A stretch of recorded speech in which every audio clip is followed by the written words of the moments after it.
my favorite bird has to be the sociable weaver. The enormous nest that they create, their survival tactics to inhabit these harsh and unforgiving environments, and as well as their complex social arrangements, is truly remarkable. And the interconnectedness with the ecosystem shows us that we are too. Join me on my next adventure with WildEarth in the African wild on channel 183 DSTV.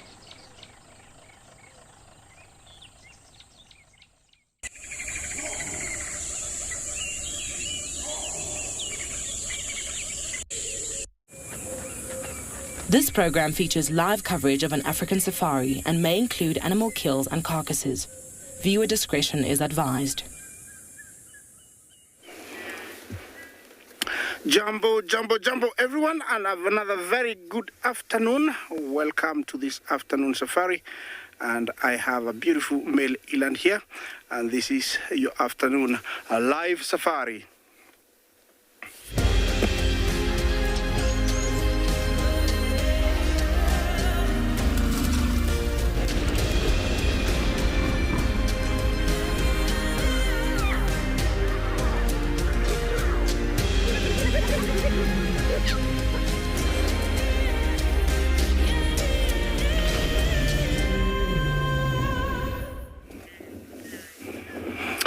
Jumbo, a very good afternoon, everyone, and welcome to this afternoon live safari. We're coming to you from the Masai Mara, and I'm in the Mara Triangle, and here I have a beautiful male eland, but my plan for this afternoon is to look for cats of different types. Yeah, he is one big bull. I think he is quite old by the looks, but also he's a unicorn. We'll get back to him shortly. Jumbo, my name is Isaac, and on camera we have Bungay. Our mission this afternoon, as you heard, we're looking for cats, but we're here and we found this beautiful male eland, but he's got a few issues. Remember, eland was once a sacred animal to the San people of Southern Africa. It's the Africa's largest antelope, weighing over 900 kilos. It is a browser, feeds on fruits, leaves, grasses, and flowers. And also it's a ruminant, very much like our domestic cows. And this guy has done really well. They live up to 20 years in the wild. In captivity, could be more. And looks like he's seen his better days. When young, they usually tawny color, but as they age, they tend to get gray and sometimes even heading towards black. This guy has got a wound that has become very, very infected. You can tell it has affected his knee.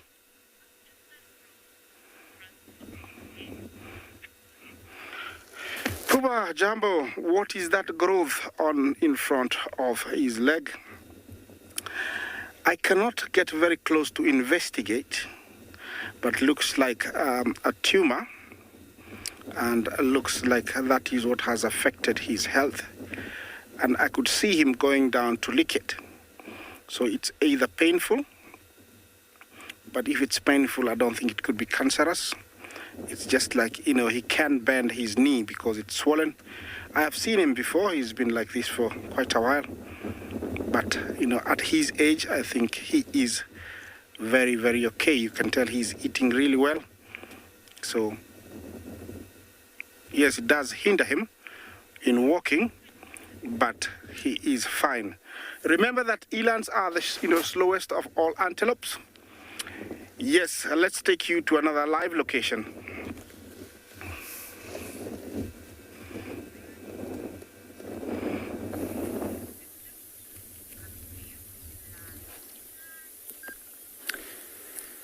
Good afternoon and a warm welcome to all our viewers to andBeyond Ngala, where we have a pair of mating lions. And at the moment there's not too much mating going on because it's quite warm. The clouds have just moved away and these lions are have decided to settle in the shade and rest a little while. Now, myself, I'm Yapi, and behind the camera we have Owen.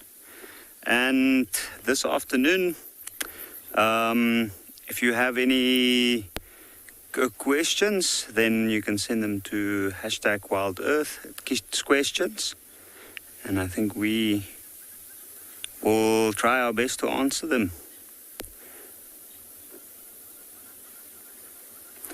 Just have a look at that. You can see the male is extremely close to that female. He's starting to dip his head. He's been quite alert most of the day, even though he looks like he's sleeping. The female is the one really that's relaxing. Every now and again, with an interval of anything from 15 to about 45 minutes, she's the one who'll make the first move, get up, and then he'll start and follow her. And when they're done, then he will lay as close as possible to her, kind of in a protective manner. You can see it doesn't look like she's got a worry in the world except for the flies. Look at that long hair coming out of her ears as the wind blows through it, and little flies buzzing around it. I think I can see a fly sitting right on the ear every now and again. That triggers a nervous reaction, and that's why they flick the ear to get off the flies. I think we'll sit here, see what happens next.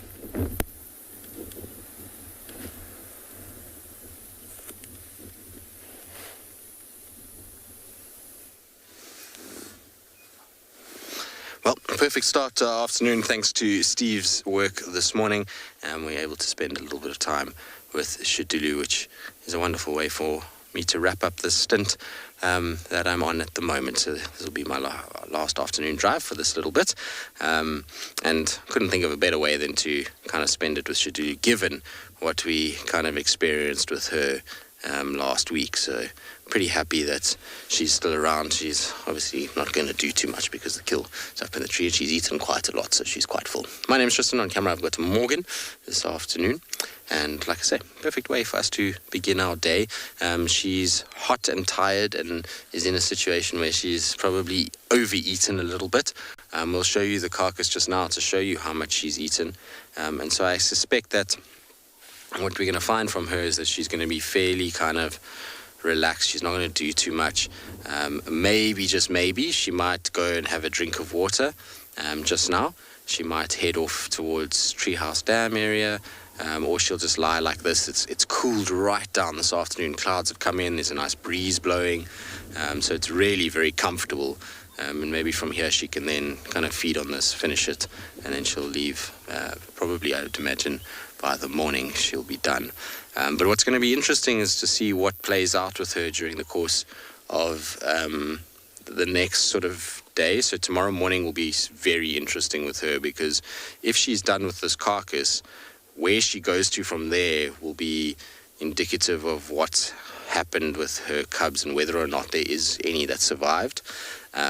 Because generally when a leopard is on a kill and they have cubs of the age that she had or has, then they leave that carcass, they drink, and then they go straight back to the cubs in order to suckle. And so I'm hoping that whoever's on tomorrow morning, I'm sure James or Lauren will come here and be able to figure out where she goes. I'm hoping, though, that she might lead them back to a den. I mean, that would be the first prize, if that was the case. But isn't she magnificent? She's so, so pretty, particularly when she opens her eyes a little bit. She's got beautiful, beautiful light-coloured eyes. Does Tswalu, and I can imagine she's happy that it's not as hot as it has been this week. You know, it's an interesting thing, because when we first got here 2 weeks ago, we wouldn't have been able to probably find her where we found her today, and I'll get into that just now, because it's all to do with rain and how things are drying up. So we'll be patient with her. We'll see what she gets up to. Hopefully she'll go up the tree at some point or take us for a walk for water.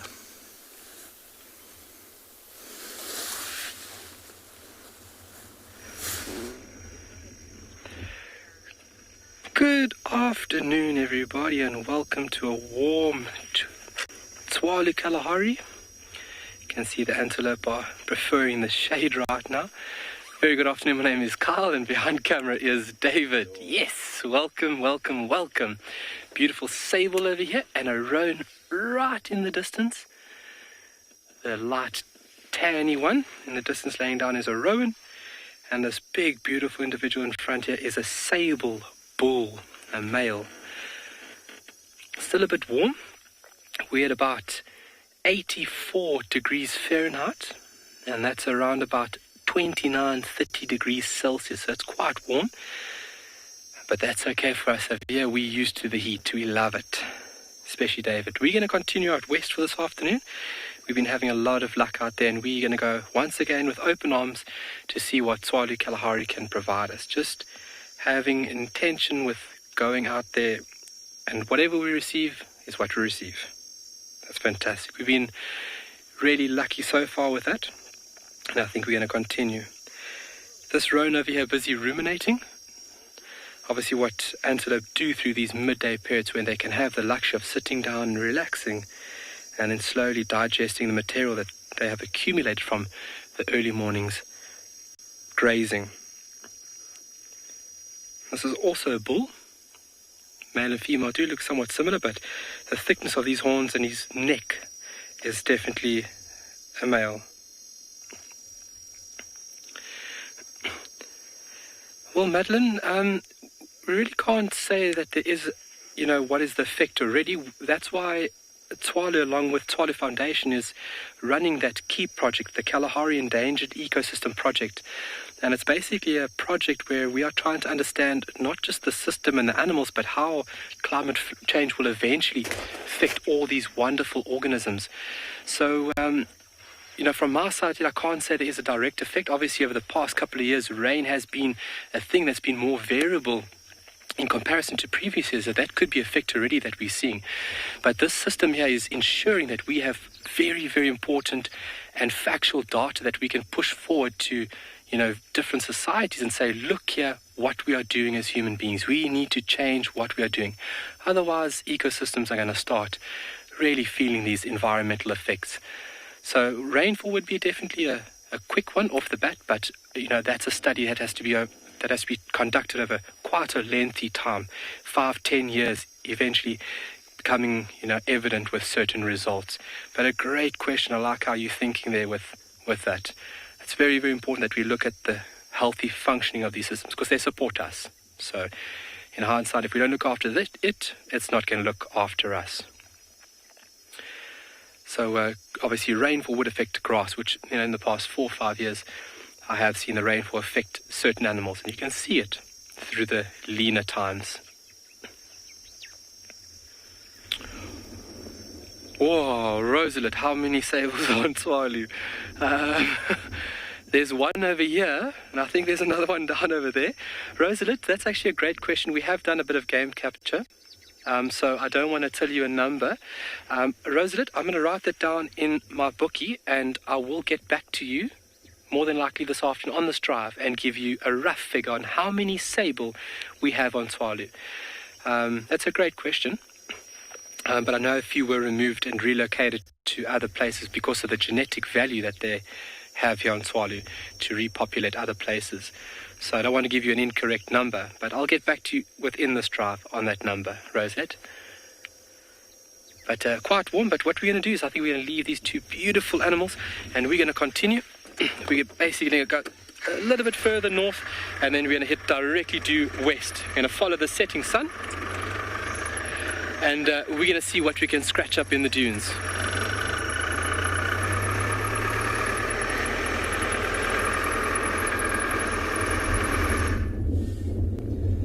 Good afternoon and a very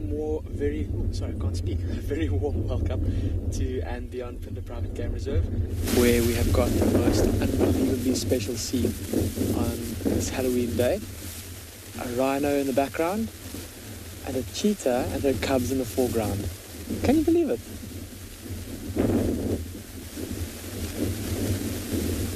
What a way to start the live. My name is Damon, and behind the camera this afternoon we've got Gert, and like I said, I don't know what more I can say. There's just such a beautiful scene behind us there with that mother cheetah and her two youngsters, and then that rhino there. Now, Gert did say that he thought he would see a little rhino calf there with the mother. So let's have a closer look and see if that is the case. It's a bit tough to see for now, but I'm sure... Oh, yeah, there's a calf there. Look at the little calf. It's in the front of the rhino. You can just see its little ears moving around. A mother rhino with her baby and a mother cheetah with her babies in the same scene. How special is that?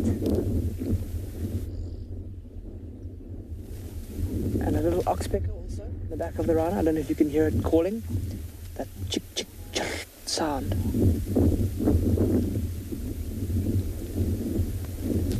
I hope you're all getting some screenshots. That is just too special. Two of the animal species that we are best known for here at andBeyond Phinda. Cheetah and rhinos in the same scene.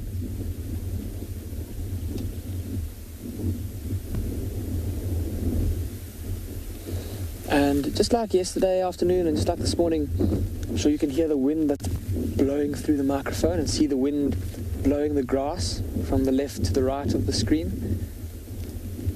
It looks like both of these species are trying to get some respite from it.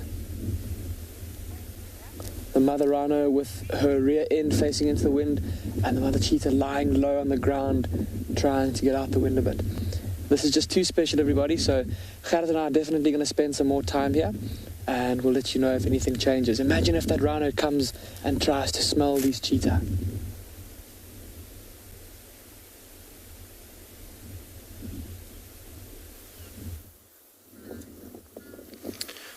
Right, so we're still with Shudulu, but as I was saying earlier, is that there's a very good reason why we've been able to find quite a few cats, particularly this last week. And that's due to the fact that we've had very hot temperatures over the last, I would say, sort of 16 days with no rain. And what that's meant is that all these areas that filled up with water when the rains fell about 4 weeks ago, have all started to dry up. So all these little natural mud wallows that you get, or little natural crevices that hold water, rocky areas, those have all dried. And so what's happened with this particular sighting is why we were able to find her. And you know, we would never have seen her otherwise if it wasn't for the fact that she walked towards Treehouse Dam to drink, and she left a track crossing the road and then a track coming back again. That's always indicative that there's something there, whether it be a cub or a kill. But if it had been, like I say, 3 weeks ago when the rains had come, you would have found where she is right now. Behind her is a drainage line that runs. Now, this drainage line would have probably had a little pocket of water somewhere. There might have been a little natural hole. If you look to the sort of right of her, there's a little natural hole to the right here. And that would have held water. And so she would have just drank water right here, and then she wouldn't have had to worry at all about having to go a distance. And so her kill is up a tree. She's here, got shade, she's got water, and she stays here the whole time. Now, this particular tree is in no way visible from a road. So without the ability to track and without the ability of animals to walk towards water, it becomes infinitely harder. It's why we always say during the peak of the summer months, our ability to find particularly a leopard becomes that much more difficult. And it's because they're not walking to go to water when they're on kills, and so to track them back to their kills, you've got to rely on just spotting the kill from a road, or seeing a drag mark on a road, which is not that common. So we've been very fortunate that the weather has played its part in the last few weeks and has really allowed us to be able to find a lot of the cats that we've managed to spend time with. And you know, it's one of those things. That's why I'm hoping that the rains don't come now for James, because he had in the last little bit that he was here, it rained a lot, and so I'm hoping it will be nice and clear for him, and he'll be able to continue the trend of many sightings.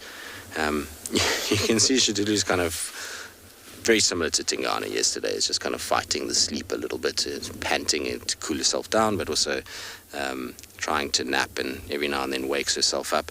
She'll also probably be covered in flies at this stage. she'll, after eating on that carcass, there'll be a lot of flies that will be around her. Yesterday was what was quite noticeable, and even this morning when we went to where Tingana had his kill, when I picked up that civet skull this morning, you could see how the flies just started to come and land everywhere. And that will be the same with hers. When there's a little bit of meat on her, it will attract these flies, which will irritate her. So you'll see her ears will flick, her eyes every now and then they'll land, kind of trying to get the moisture out there, up her nose, and generally just irritate her. And that's why her head will come up and down quite a lot. It won't be a hugely peaceful sleep that she'll have during the course of today. Also with the wind rustling, it will also just make her a little bit more kind of wary in conditions like this, when you've got a wind blowing and a lot of leaves moving and grasses moving. It can often lead to other predators sneaking up on them.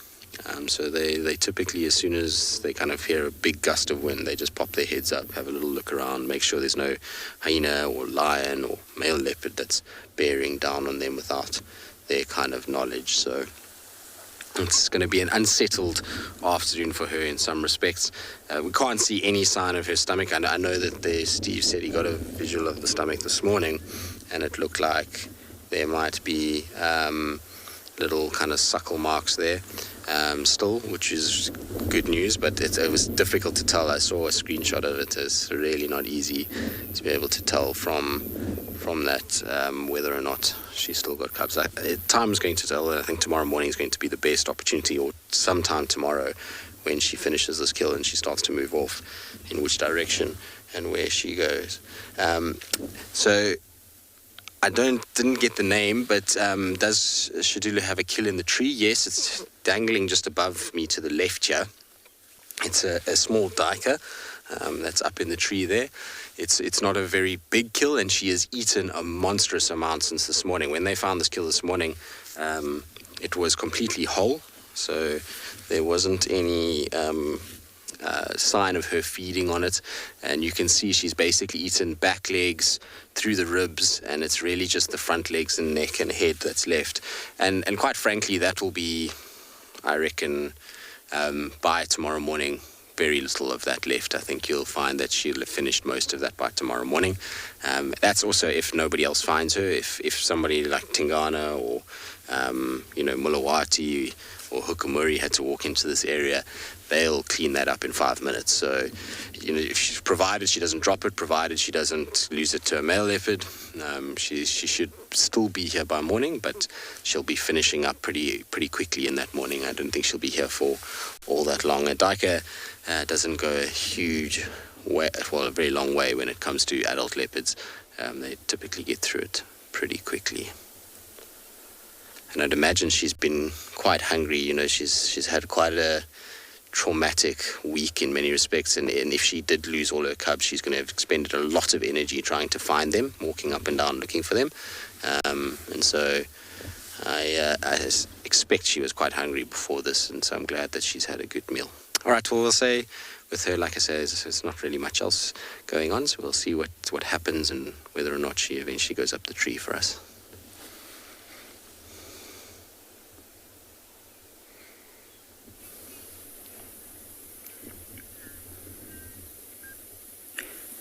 And finally, a little bit of movement. And a very unsure face on that male lion. He's just tried to sniff on her backside, and he moved, and then she spun around and growled at him and even threw a paw at his face.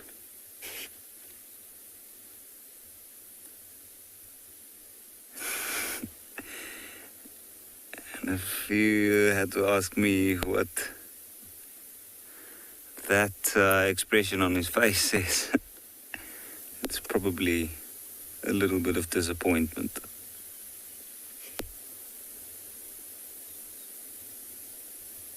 And also a bit unsure. Usually after whatever they were after doesn't work out, I've noticed a lion looks around, scans the bushes nearby, just like this guy did just now.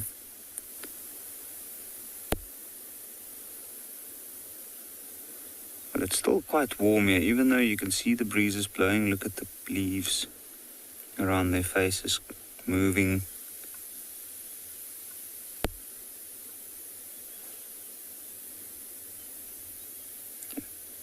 There's a bit of cloud cover here on Ngala today, and every time the clouds give way for the sun to come out, then it's like a burst of very, very intense heat.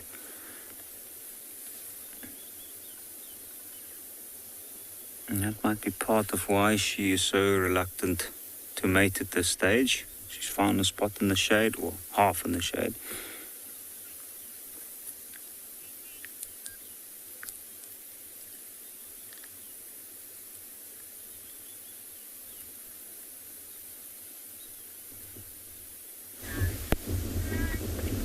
Welcome back to andBeyond Phinda. That rhino and her calf have started moving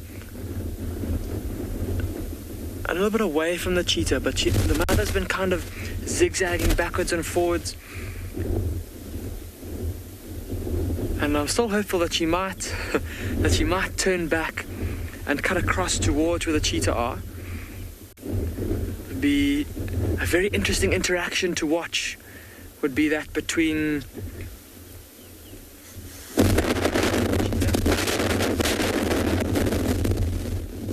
but I think just looking at where she's going now, I think that they're probably going to miss each other. The rhino's probably going to keep on moving off to the right.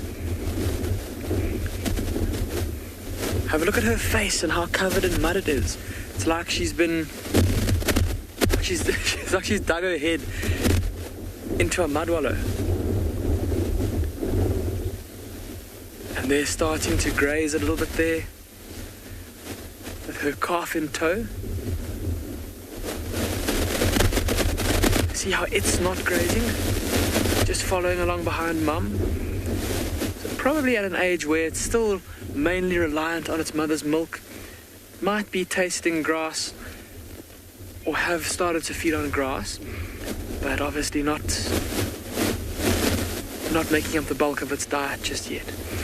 Well, that was close. We thought that the rhino might come up and smell the cheetah, but I think with her moving off in the opposite direction, I don't think that's very likely anymore.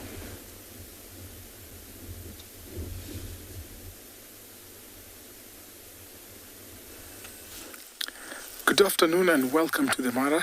We have a sleeping lioness. She is so fast asleep. I'm not sure if she's going to wake up anytime soon. My name is Tim, and behind camera we have Big James. This lioness is from the Owino Pride and seems like she's a little bit skinny by the look of her stomach. She's not yet eaten for a little while. So you haven't seen the Owinos for about a week and a half. The last time I saw them, they were together with their little cubs. So they have two set of litters. They have cubs that are about 4 months old and one older one which is about 7 to 8 months old. Now this is where they normally roam, but I'm not quite sure where they've been going to. But it'll be good to see the rest of the members and also the cubs. So Olalashe used to be about this area, and he used to actually follow or used to be dominating this pride. The younger male that we saw earlier in the morning in the show is from the Owino Pride. Not sure if this is the mother or the other lioness.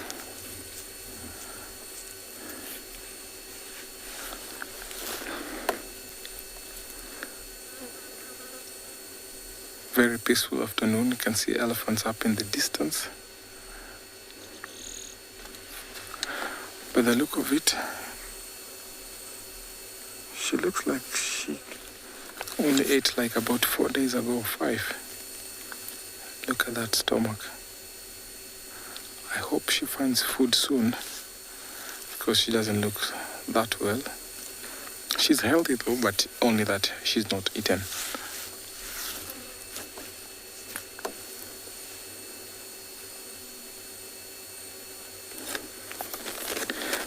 So lions can go up to about sometimes a week without eating.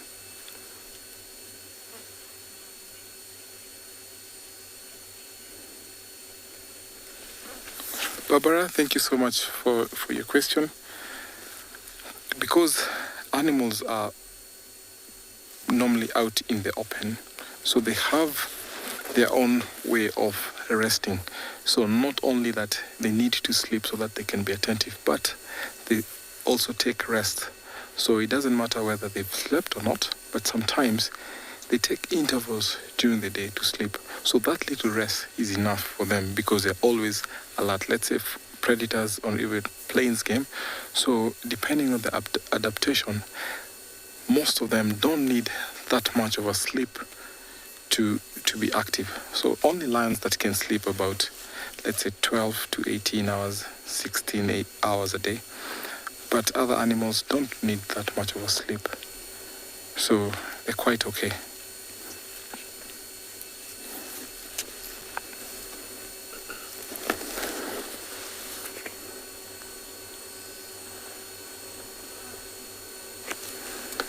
This morning was very cold, so I'm sure she's more than happy to be sitting outside here sleeping because it's warm enough. It's not that too hot because it's still cloudy as compared to this morning. It was so cold. We didn't even see lots of lions. So I'm going to hang around here because I've seen wildebeest not far from here. I've seen zebras, and I'm sure she might get an attention for them. Let me see what will happen as I take you over to another live location.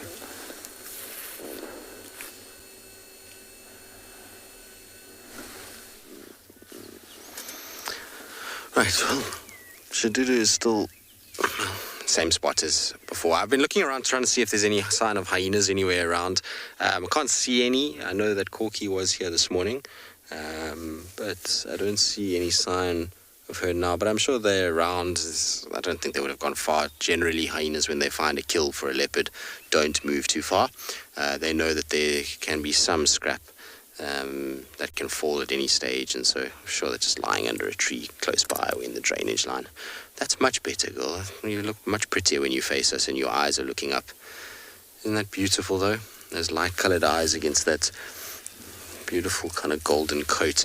There really is something mesmerizing about. I think she's being irritated by a fly. Shame, girl. Sorry. There's something mesmerizing when you get to look at a leopard like this. You know, it's. I suppose in many respects people would think after a while you would get tired of doing this. You know, after, in my case, 12 years of following leopards around and seeing where they go and what they get up to. You'll find that they, you'd think that maybe you'd start to grow tired of spending hours and hours with them, but never is the case.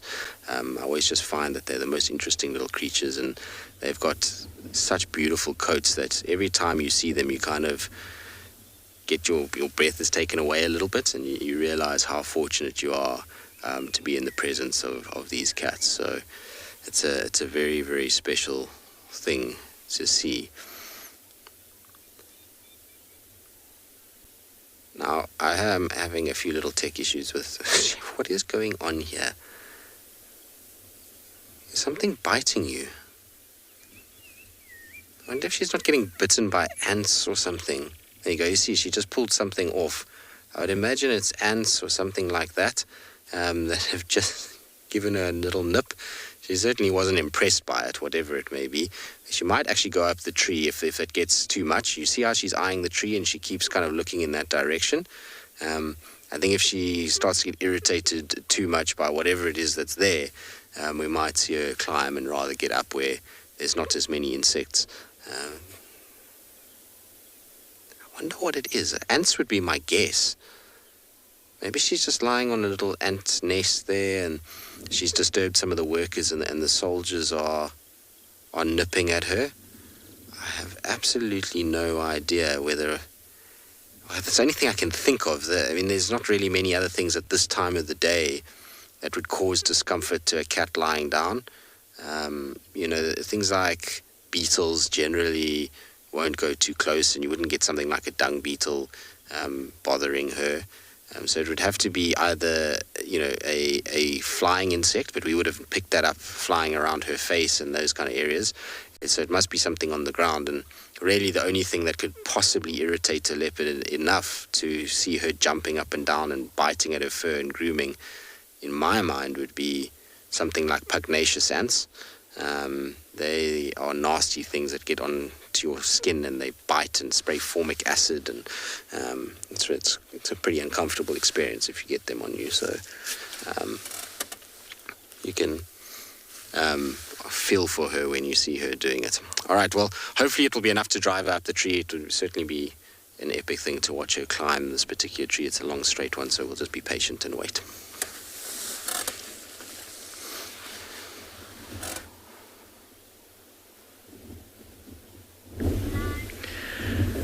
Welcome back to andBeyond Phinda. Those two rhinos, the mother and her calf, continued walking off to the right, and then got the scent of the cheetah, and I don't know why, but got a big fright and ran off into the west, which startled the cheetah quite a bit. They all jumped up and looked around, but they've now settled back down. And look at how all three of them are now lying very close to each other. See Mum there in the middle, as always, with her head up, being vigilant.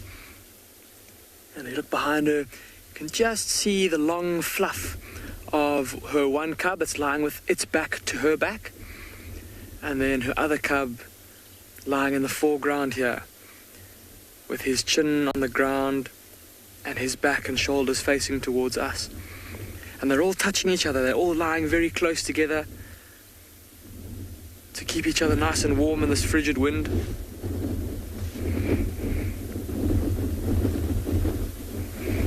I don't know if you could hear that gust of wind there. There was a sudden increase, and it coincided with those cheetah lifting their heads. So amazing how that extra wind, that extra strong gust, no doubt bringing new smells and maybe new sounds from across the plain, just caused them to lift their heads a little bit.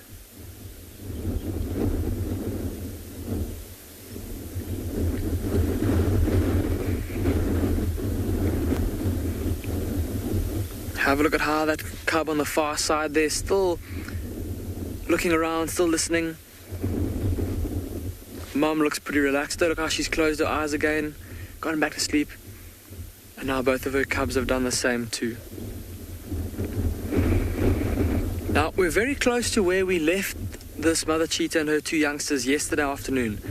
And just shows how once a mother cheetah like this finds a particularly suitable patch of habitat to keep her youngsters, especially when they've had a bit to eat and they're not in as much need of food, just shows how resident they can be, how almost sedentary they can be, at least here at andBeyond Phinda sometimes, depending on the area of the reserve.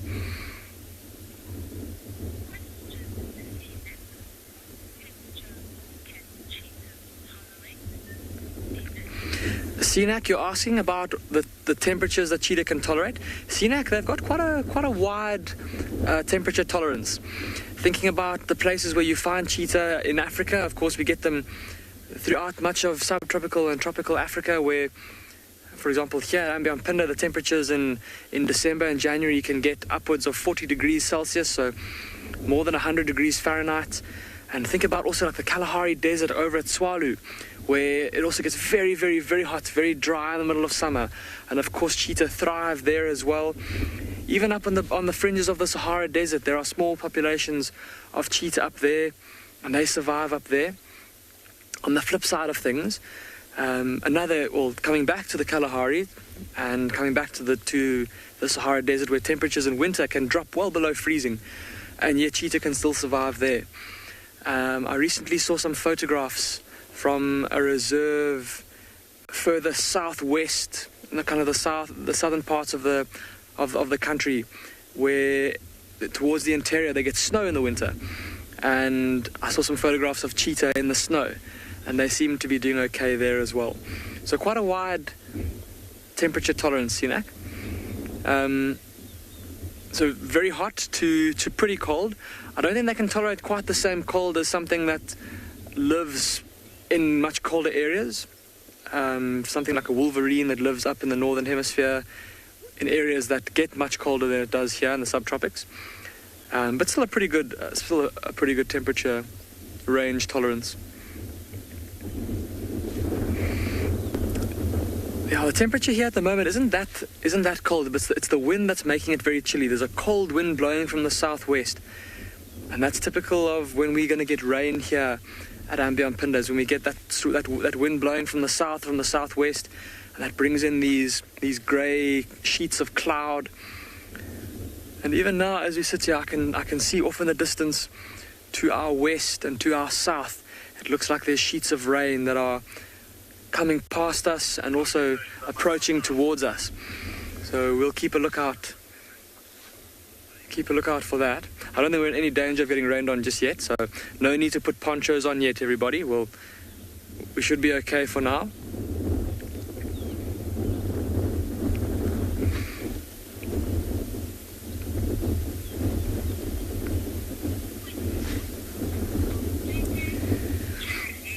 But lovely to see this little cheetah family all curled up and cozy, and so I think that Gerrit and I are going to spend a little bit more time here with them.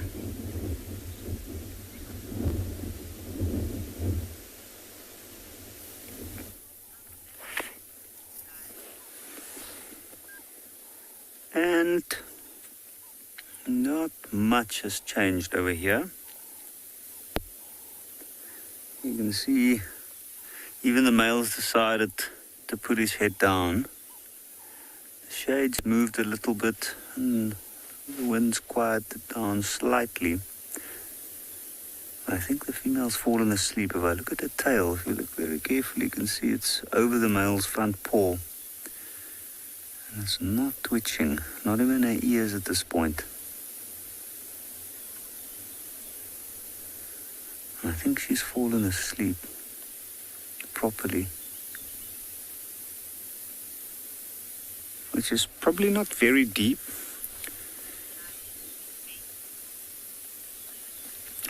Rosalind, that's a good question. How long do lions mate for? It depends, really. I've seen sometimes only for a day, then they split up. But generally, it's around 5 to 7 days that they spend in each other's company. On occasions, one male, in this case this one, will start out mating with this female. I think it will get more regular towards the end of the day and tomorrow. And then usually towards the end, it's when the strongest male, so to speak, comes in. And they might switch over. After about 4 or 5 days, the one male might be exhausted and the other one takes over, in which case the female will be a little bit less intrigued. And you can see, have a look at that. So that male, he was just, he's licking her hindquarters. And that's probably to try and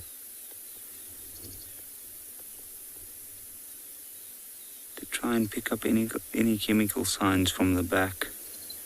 You can see she didn't really appreciate that. That's why she lifted her head quickly like that. And now I can see her tail moving as well, so she is awake and aware. Looks like he's just fallen back into a doze there.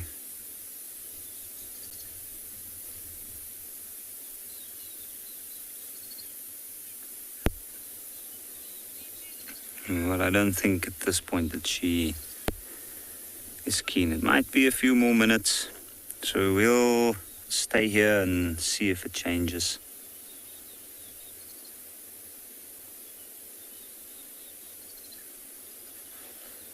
Oh. Well, it's much like what we are doing as well, is just sitting and being patient. She seems like she's starting to nod off to sleep again rather than actually starting to wake up.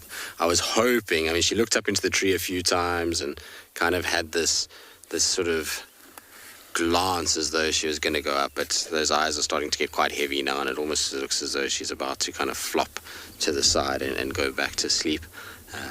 And so I don't think she's quite ready to go up just yet. You often find with leopards on kills is that in the afternoons they wait until much later to go up. It's around sort of sunset period is when they generally like to kind of make their way up the tree, and that's kind of what they figure is the best time for them to do things. It's obviously because there's a heat factor. Normally at this time of the year, as we know, yesterday at this time she would have been suffering a lot more than she is now from a heat perspective, and so that's why you find the activity is normally later. But we can be hopeful and we can wish, and then let's see, maybe she'll eventually go up there and we'll get, like I said, the ascent, because where she is at the moment, if she does go up this tree, it's such a cool tree from a climbing perspective. You've got this long, straight, narrow branch, and there's nothing really around it, so it'll be such a beautiful view of her climbing if she were to go up. It'd be really cool to see the agility in these leopards because of how straight and how long the stem of this particular marula is. So I'm hoping that we'll get that at some point. We'll have to be patient, I suppose. It's going to take a while until she does. Either way, though, just spending time with her is absolutely a treat.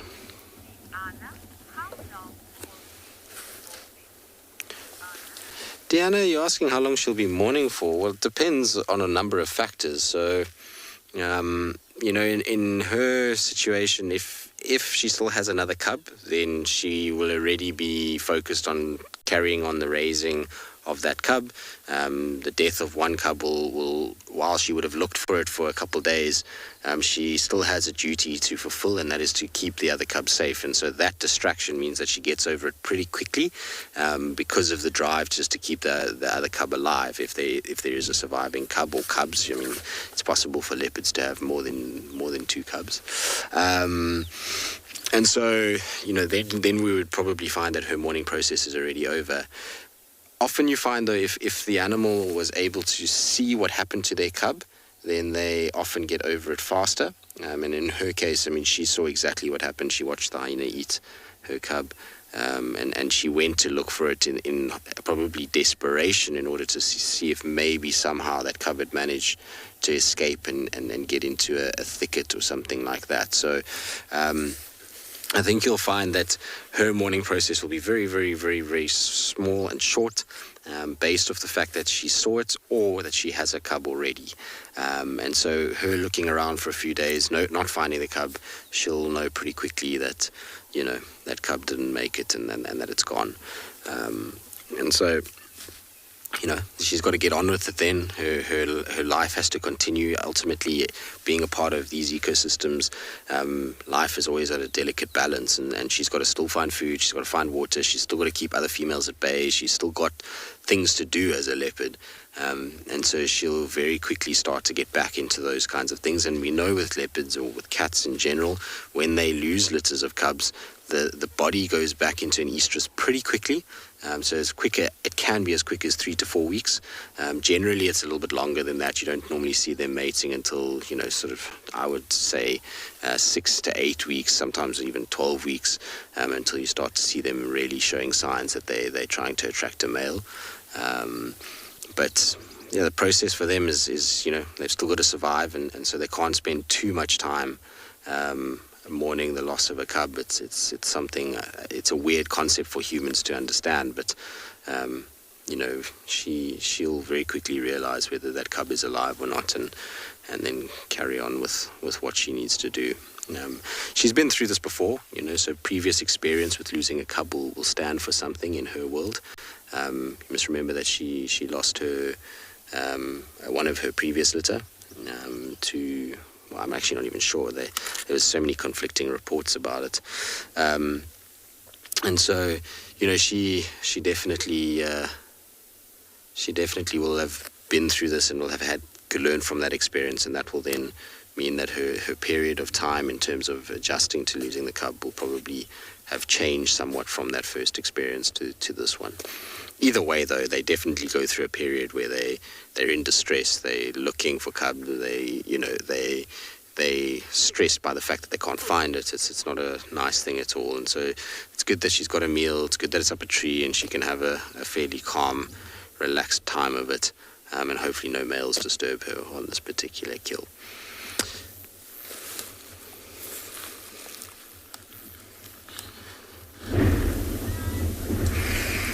This mother cheetah and her two cubs are still pretty much in the exact same place as where they were when you left us, still huddled up against the wind. And sure, we're really hoping that neither of these cubs succumb to the attentions of a bigger predator.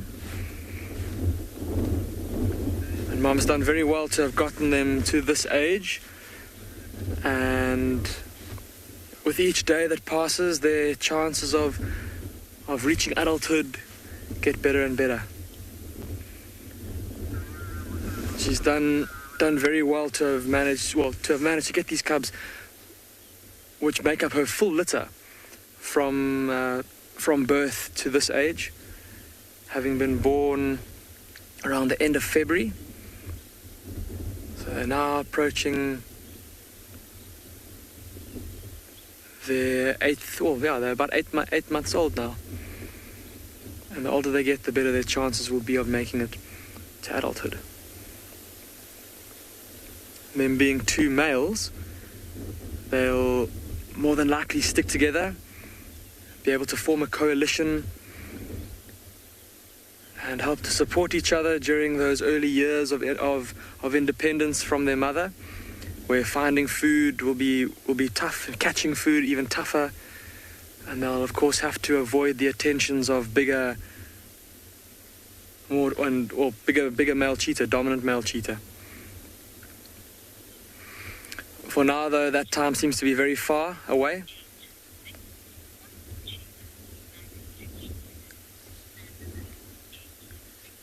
Madeline, and you who are 6 years old, you're asking what cheetah like to eat. Well, Madeline, they like to feed on small to medium-sized antelope. So normally antelope that are kind of 50 kilograms or about 110 pounds or less. And it will depend on which part of South Africa they live in, Madeline, what kind of animals they like to feed on.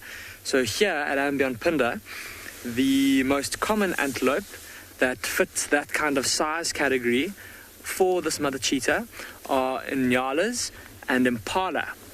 And so that tends to be what this mother cheetah will be trying to hunt most of the time.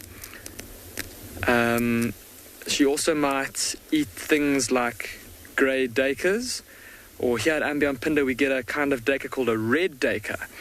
And I'll quickly show you a picture of what that looks like. It's an antelope that we do see fairly frequently here. Just unfortunate that they are very, very, very skittish and very difficult to get on camera. But there is a little red duiker. That's what they look like.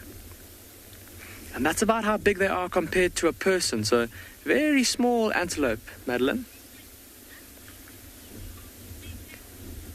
But yeah, I think for now, this mother cheetah, because she's got a relatively full belly, and her cubs do too, I don't think they're going to be hunting anytime soon.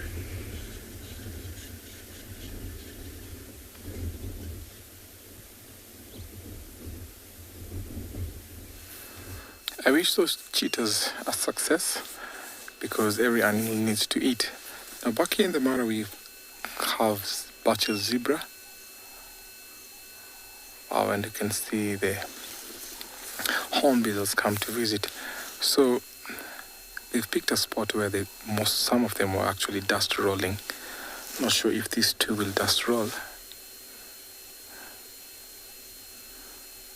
Let's see if they'll come to dust roll.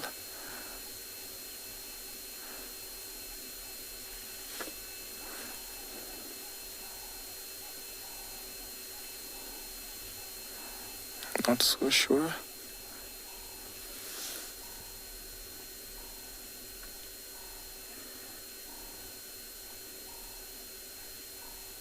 And yes, there you go.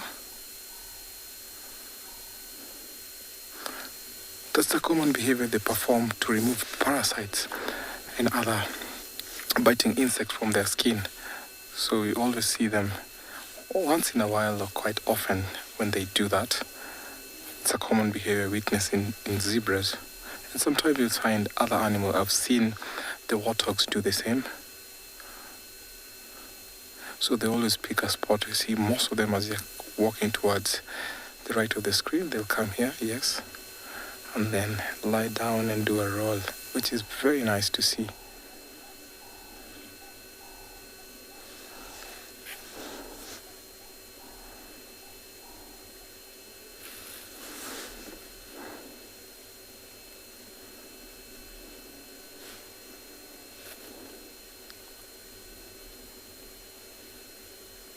So some of these are actually walking towards the edge of the escarpment. They're following the zebras who left here about an hour ago. I heard that there was a big herd of zebras walking towards the escarpment area. But then we have a few herds. And over in the background I can see some wildebeest.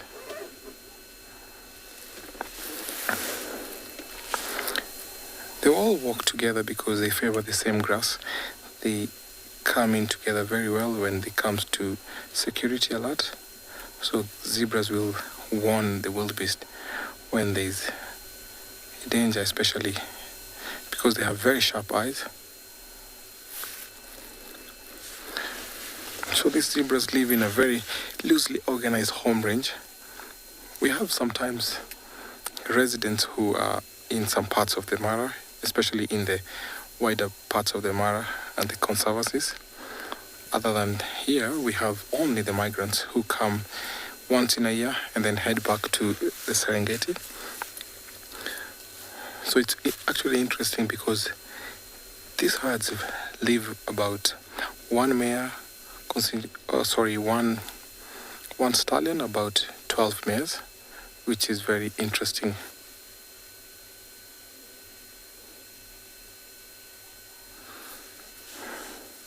Then thank you so much for your question. We hardly encounter, or we cannot see these two cohabiting and mating. So only in captivity that can be done, but in the wild, no.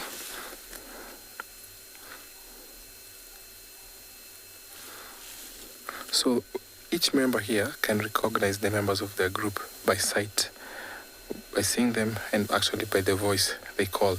You find that one stallion controls about 12 mares, and they keep on walking together, forming very small groups. But when they're in big herds like this, they all move together. But each stallion is dominant for about 12 to 13 mares.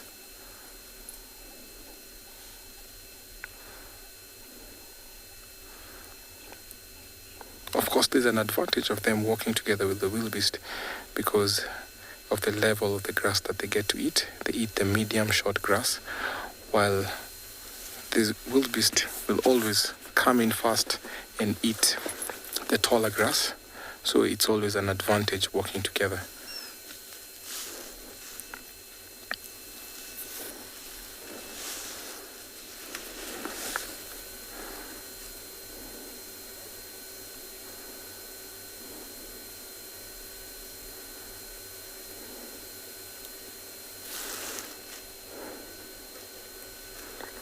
So we're actually seeing the last groups walking back to Tanzania.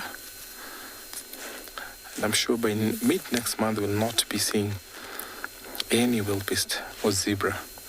Unless if tables turn and start raining and they decide to come back, because it's the rule of nature, you never know.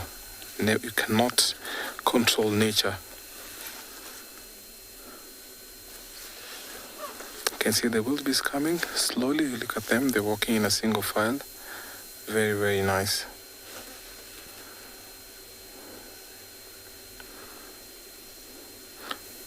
Most of these zebras here are pregnant, and they'll be giving birth by the end of December or mid-December. That is when we get to see them giving birth. Like, see the one at the center there? She has a very heavy belly. I think towards December, and they'll be giving birth.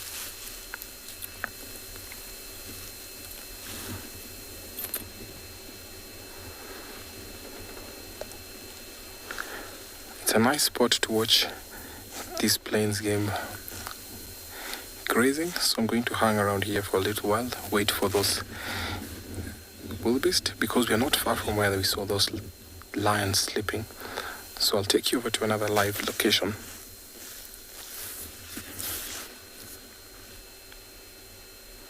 Shafika.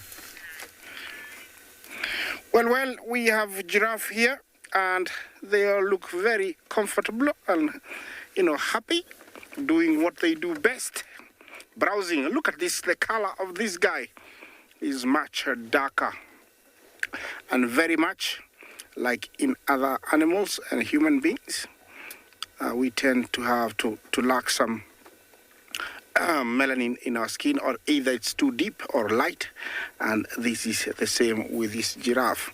I think it comes from a family with a good genetic, and so they've become very dark.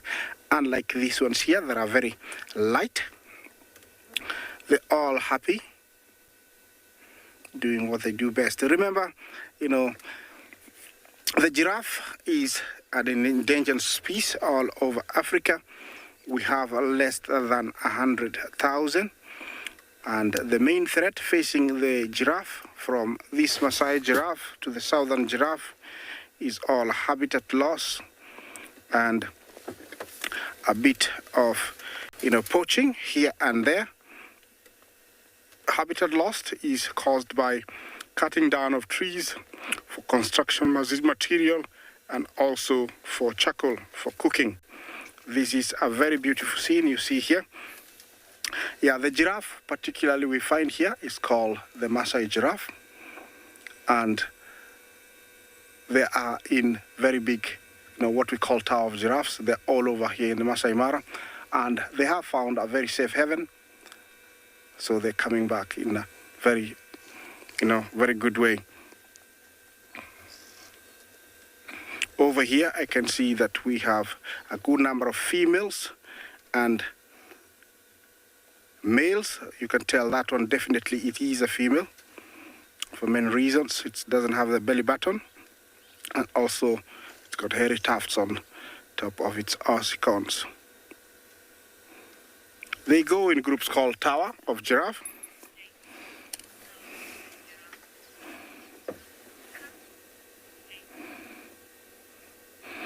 Jake, how long is the giraffe pregnant for? Is that the question?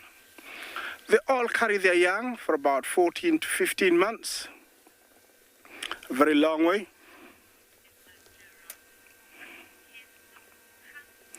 Oh, sorry, Jake. I gave you an answer to a different question. How long is the giraffe prehensile tongue? It is said it's around 18 to 20 inches. Very long. Added to its height, the giraffe can reach something in a height of about 20 to 21 feet up high. And for many reasons, they are the only ones that can reach, high trees together with the elephants. And that's why in the Mara we do have some trees that look like umbrellas. They have been underbrowsed by giraffes and elephants. We only have one kind of giraffe here in the Mara. It's called the Maasai Giraffe. And it is the one you're looking at. That one behind there, it's a male, and the one in front, it is a female. You can tell the difference in horns. Definitely. The one to the left, to the right actually looks very alert. I don't know for what reason. Anyway, we're going to take you to our next location.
Dumela!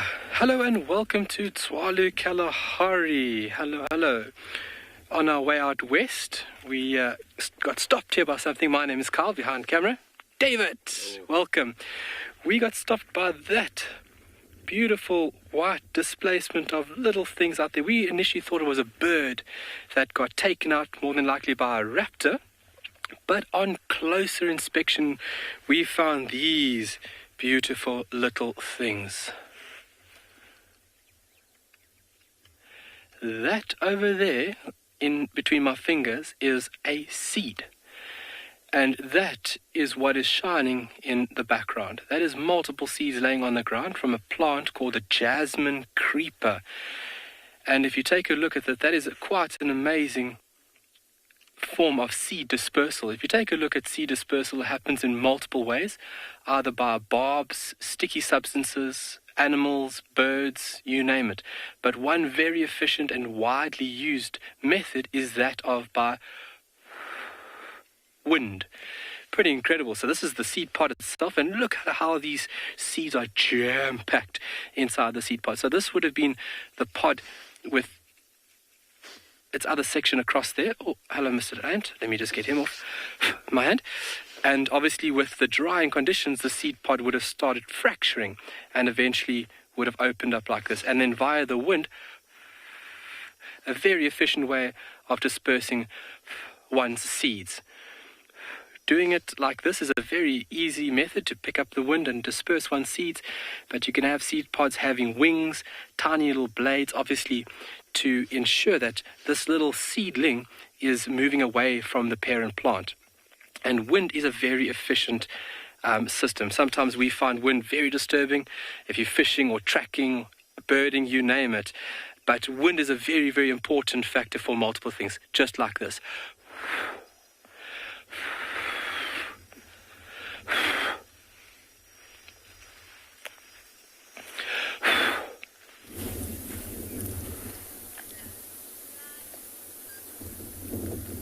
And we have quite a cool down afternoon here on Ngala. You can see the two lines have moved out into an open space now, and with this cold breeze or cool breeze coming through, I think they might rest a little while properly.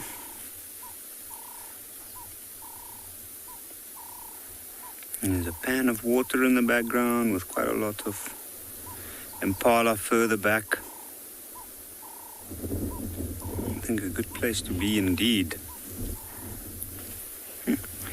Now, I'm Yapi, and this afternoon we are sitting with these two lions, and hopefully we'll get to see a little bit of mating happening.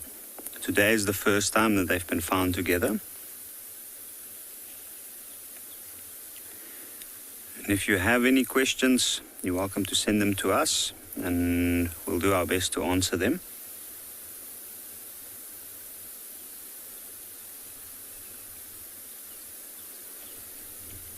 You can see they've just been lit up. That's because the clouds have moved away in front of the sun, so this might make them move. Look at all the flies around that one's face. You can see he's pulling his lips up, and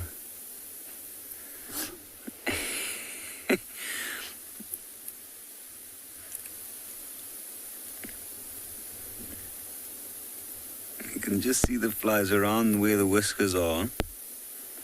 And I think as one of them went to go land on the lip and on the whiskers, that's probably made him want to sneeze like that. Just imagine how that mouth must smell. And where it's been. Don't really know where this guy have been the last couple of days, and then suddenly he shows up dead central in the reserve with one of the females that we up until now thought has crossed out of Ngala with the rest of the pride.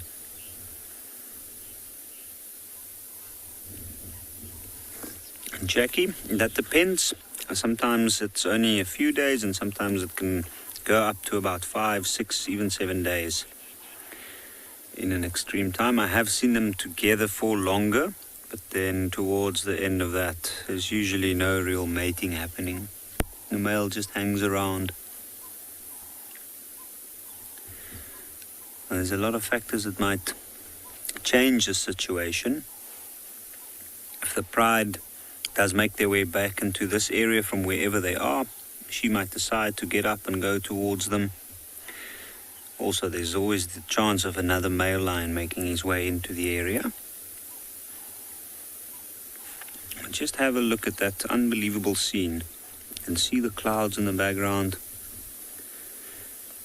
Everything's bright green after the rains we've had.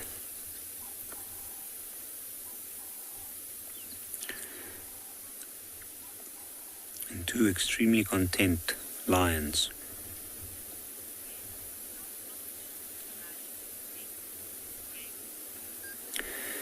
Greg, how often do lions mate? That's an interesting question to answer. So, a female lioness does go into estrus about once every 6 weeks, give or take. And within a pride, that means that the rest of the lionesses will come into estrus quite shortly afterwards. But this lioness, she has been raising cubs for the past 2 years. And those cubs are pretty large at this stage. I think at the beginning of October, that's more or less when they turn 2. And she hasn't mated in that entire time up until now. So she's ready to mate again. She's ready to have another litter of cubs. And from our side, it would be interesting to see whether these males, this male and his brother, will be able to have more offspring.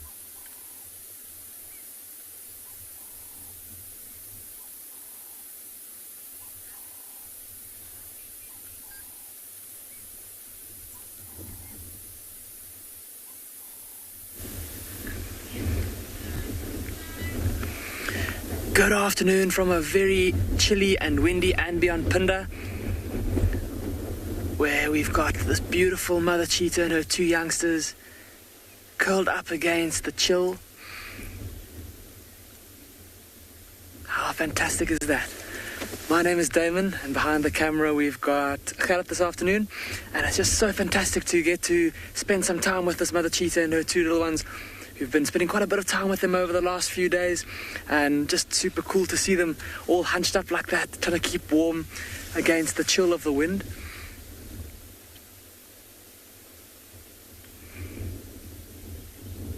And they are nestled, I suppose nestle is not the right word, because the spot they're sitting in is not very cozy at the moment. It's very exposed to the wind, but sitting in the middle of this open clearing.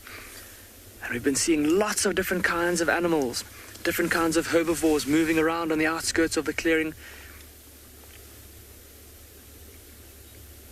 So it's going to be very interesting to see what happens if something like a giraffe does come up and investigate them.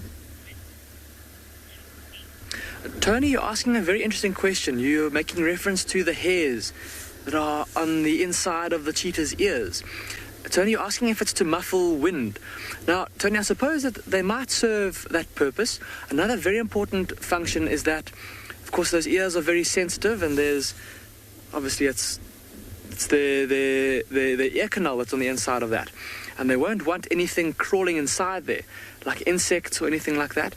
And so those hairs, if anything touches them, if even like a little stick or a little blade of grass or a little beetle or something flies and touches those hairs, the cheetah will be able to realize that there's something that's going into its ear, and it will then be able to either move its head away or flick its ear. So a bit of a protective function.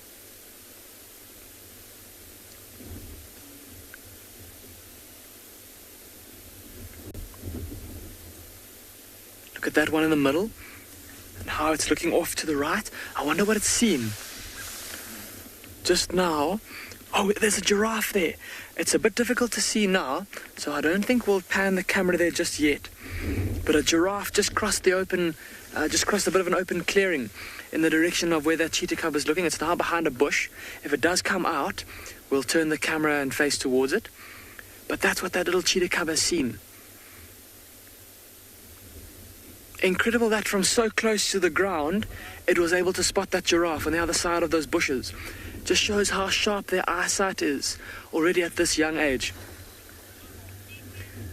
Isn't that just the cutest thing, that little cub resting his chin on his mother's hips? This is just too adorable.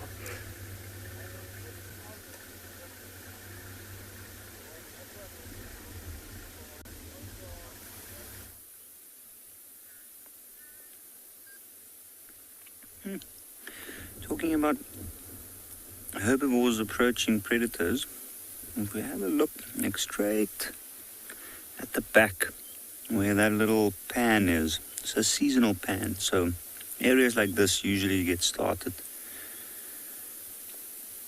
from mud pools or wallows and eventually gathers enough water to form a pan. But right at the back through the tree line there's a reasonably sized herd of impala there. You can just see the legs of one or two there. At this stage they are completely unaware of these lions. You can see they put their head down, they're feeding off the grass. The wind's also blowing across from the right to the left, which means that the scent of these two will not be picked up by those impalas. At the moment they seem completely unaware of the world around them, and they don't seem too bothered either, except with the flies.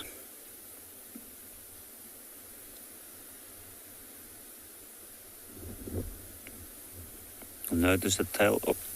So let's see, he's probably going to investigate, see if anything's changed, or maybe if she's changed her mood.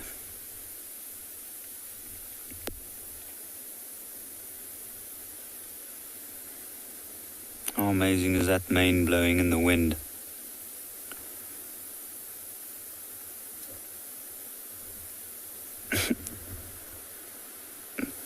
Looked like he was breaking some wind there.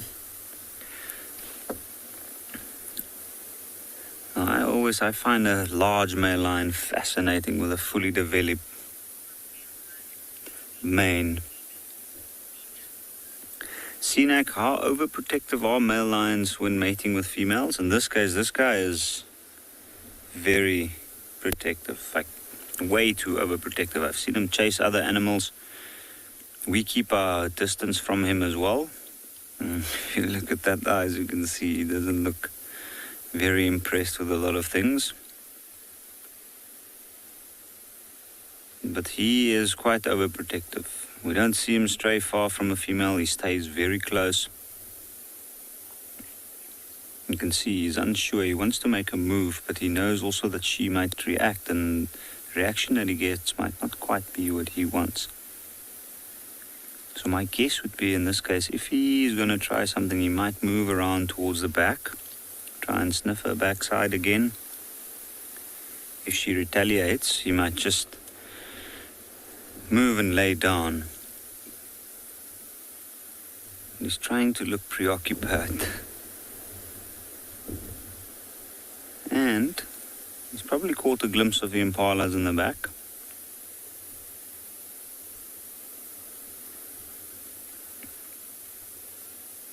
Can have a look there. We see a couple of them.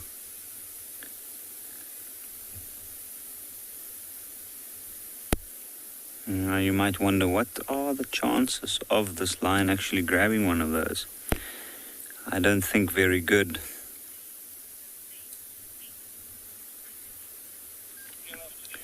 Emmy, do this lion stay with the same mate? They stay within an area with the same prides that's in that area. But as their area grows, their territory, or if other lionesses had to move into the area, they'll change it. And this male and his brother, they make their rounds in mating with all of the females. within the prides that fall within their territory. In this particular pride that the female is from, there are 5 lionesses that's sexually matured, and they have mated with all of them. And then we know of at least one other pride that's also got, at the moment, I think 4 large lionesses, which is also at a sexually matured age. So no, they don't just stay with one mate. Certainly seems like he treats her like the only one. Although I think she might probably not agree.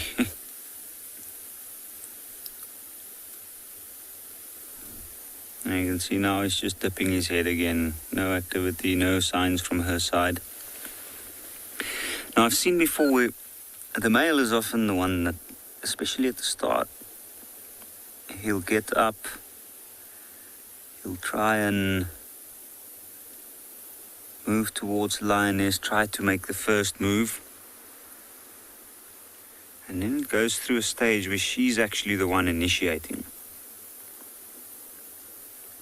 And eventually, it'll go back to the male being the one trying to initiate the mating.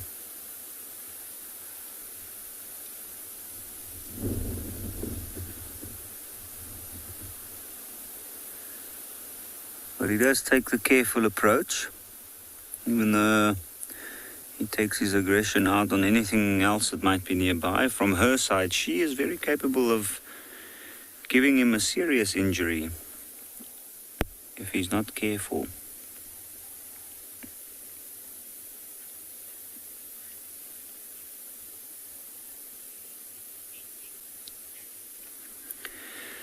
Janet, would they hunt this early within mating? I think they certainly would if they get the opportunity. When he stood up earlier on, even though he was more interested in her, he was scanning the area, taking in his surroundings, making sure and knowing where these impalas are, what other animals are around. And he's also, at that same time, always kind of assessing an opportunity. I mean, he might not be starving at this point, and he's probably not going to spend the energy on a hot afternoon to try and hunt something as fast as an impala. But if anything happens where an animal with a disadvantage moves into the picture, he might try. And then I'm sure he'll eat most of it.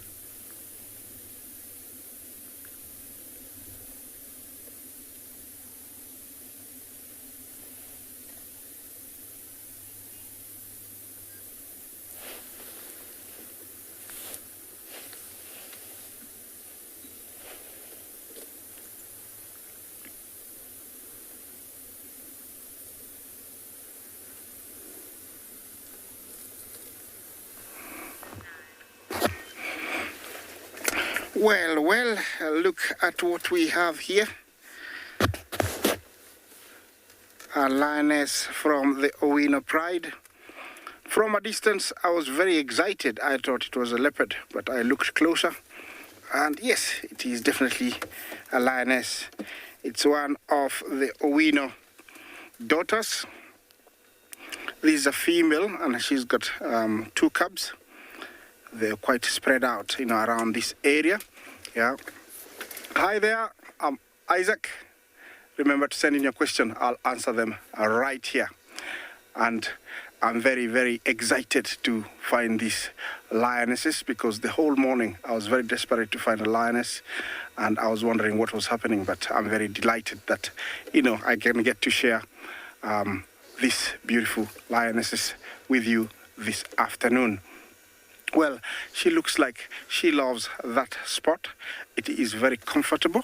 Remember that lions are very clumsy climbers, but a tree like this, they will climb it without any problems. In fact, this one is a very good vantage point for the little girl. She's able from there to look down and spot whatever if she needs to go hunting. But I don't think she's got that kind of thinking at the moment, because I think sleeping has taken over her mind and she's trying to get comfortable in a tree. Remember, they're not very good climbers. They're not meant to be in trees. And so she's trying to find comfort. She's even trying to anchor herself using the teeth. You see that? She's trying to bite the tree. I think that's better now, but I don't think she's gonna last very long in that position. Definitely looks very comfortable, but I don't know for how long. She's about 2.5 years, and female lionesses do stick with their moms, sometimes forever. At her age, she is capable of hunting, although she's still in her final stages of perfecting to be a good hunter. Owino Pride was a breakaway pride from, the Sausage Tree Pride, and there were about 4 lionesses and their cubs when they were last seen. I'm gonna stay here. Let's take you to another live location.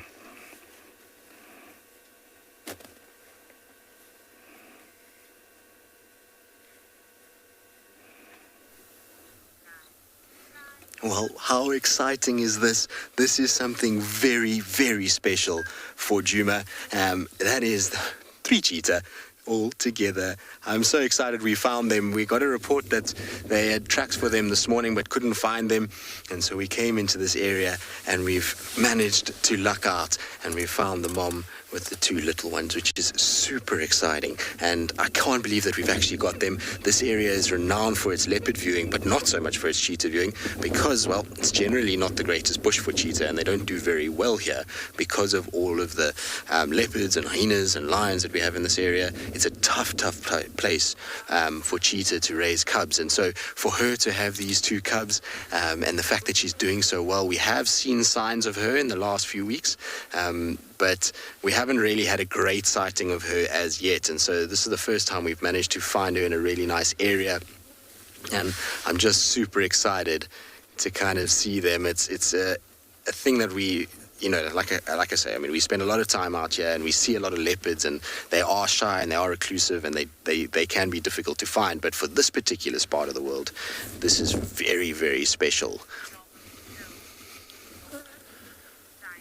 Shiny, cheetahs do normally chill in the open. I like the way that you said that. The reason being is that they are built for speed. They're not built with power, and so they are very, very vulnerable to other predators in the form of hyenas, lions, and leopard. And so if they're in thickets, they can't see those animals coming, and so they have to be very, very careful. So they rather try and find these kind of clearing areas where they can spot any predators coming close and then get away before it's too late. And you'll notice, because we've just found them, they would have been resting in the shade of that tree, but because we've just got here, you see how the whole family has stood up and they're all scanning in different directions. You see how they're looking. They're just making sure that as the car arrived, that we didn't arrive with another predator and that we haven't brought any other disturbance. So mom is checking, the cubs are checking, and once they all start to calm down and they realize, okay, wait, there's nobody around, then you'll find that they'll all start to sit and everybody will be a lot happier, and they'll start to kind of relax. Also, they haven't had huge amounts of exposure to vehicles, and so they're a little bit shy, and that's why we're keeping our distance away from them. But so special to see them, and I'm so excited to see what they get up to this afternoon.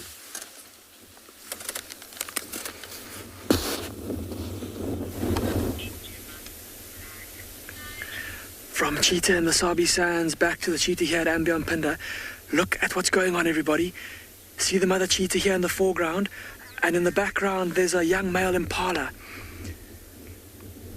It was actually the cub that spotted the impala first.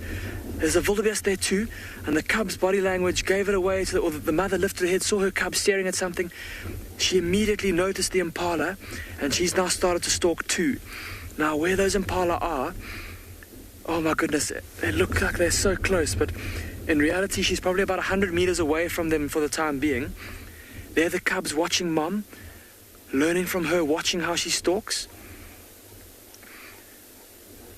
So she still has quite a way to go to get... Oh, they're moving out into the open again. There's impala in a bit of a thicket of guarri bushes. But if they just come out a bit to the right, they'll be out in the open again. It looks like the wildebeest is moving. See how Mom has sat still there. She's waiting for those impala to make a move. The thicker the bush is, the more in favor of the impala it will be, with their ability to sidestep very quickly and duck and dive and jump over branches. The thickets will probably favor them in a chase. So she'll want them to come out into the open a bit more. See how she's sitting relatively still, facing towards them, making her profile as thin as possible. She's using that little bush in front of her for a bit of cover. But she's not being super stealthy. I think she's still weighing up her options. Like I said, all those thickets there will mean that if she does chase, things might not go her way.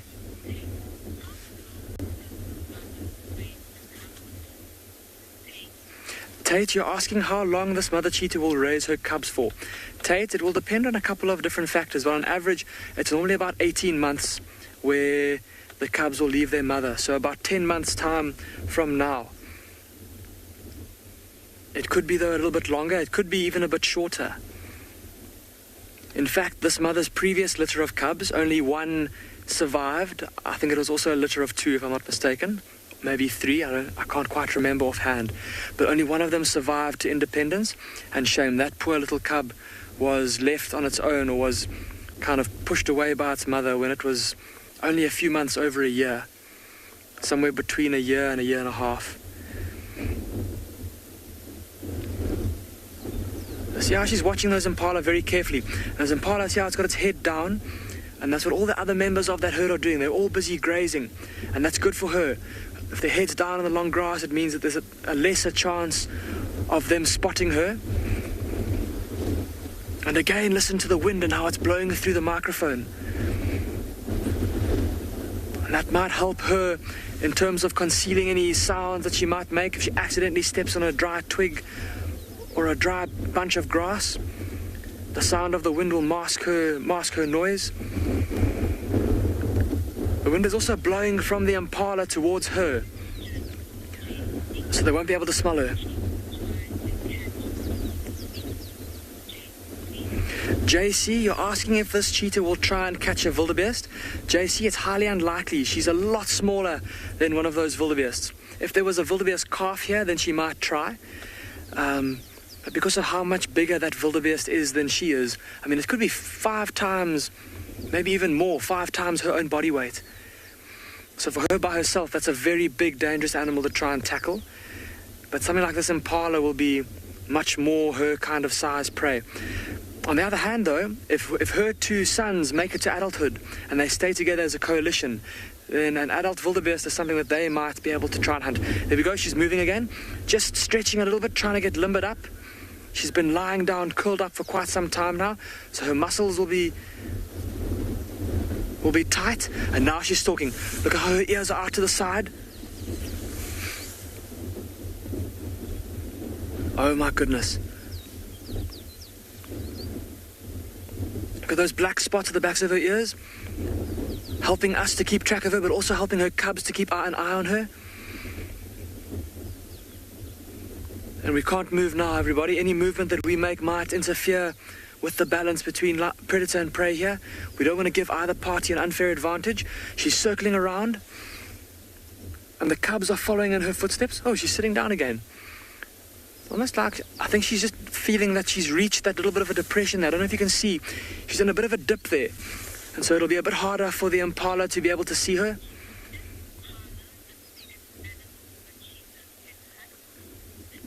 Mitch, you're asking if an impala is the biggest animal that a cheetah can hunt?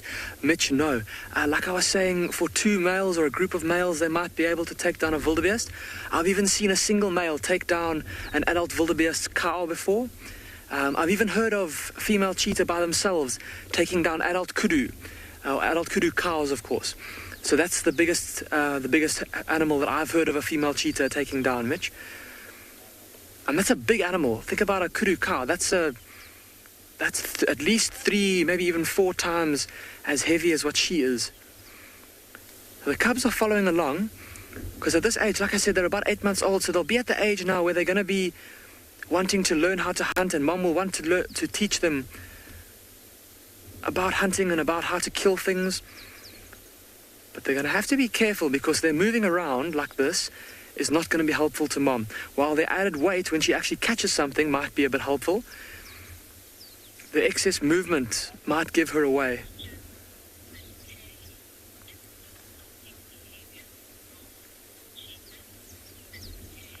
Mate, you're asking if this kind of stalking behavior is normal for a cheetah? Mate, yes it is. They tend not to stalk quite as low to the ground as something like a leopard does. They'll normally walk in with their head kind of below their shoulders. She's now right up at that bush. I wonder if those impala are still in there. If they are, they're going to get a big fright. It's almost like she's now looking and trying to see where they've gone to. And in many ways, being this far away might be helpful, because if she does chase and we're too close, we're not going to be able to watch the chase. Oh, she's seen something. Look how she's walking suddenly very slow. She slowed right down. She spotted something in there. See how slowly she's moving? There's an impala. Oh my goodness. She's going to go around. She's going to go around so that she's downwind of the impala. If she can, she might even creep right in like a leopard. Try and get as close as possible before she pounces. Oh my goodness. Oh, something just gave her a fright. Something just spooked her there next to her. Did you see how she suddenly just jerked her head? Oh my word, everybody. She's right up against that thicket now. She's just got to get through that thicket, and then she'll be right on top of those impala. But that's going to be tough, because her moving through the bush quickly will cause the bushes to shake a bit, and it might give her presence away. There's an impala right there. I can see it moving. This is too much.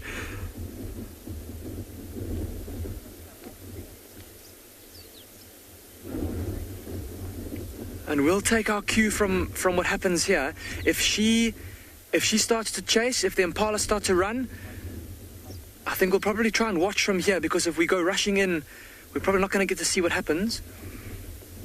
And we'll listen out for the sounds. If she does charge, we'll listen out for the sounds of the scuffle, the sounds of the impala distress calling. And that will tell us if she's been successful. Unfortunately, I know it's very difficult to see everybody, but like I said, we can't move from here.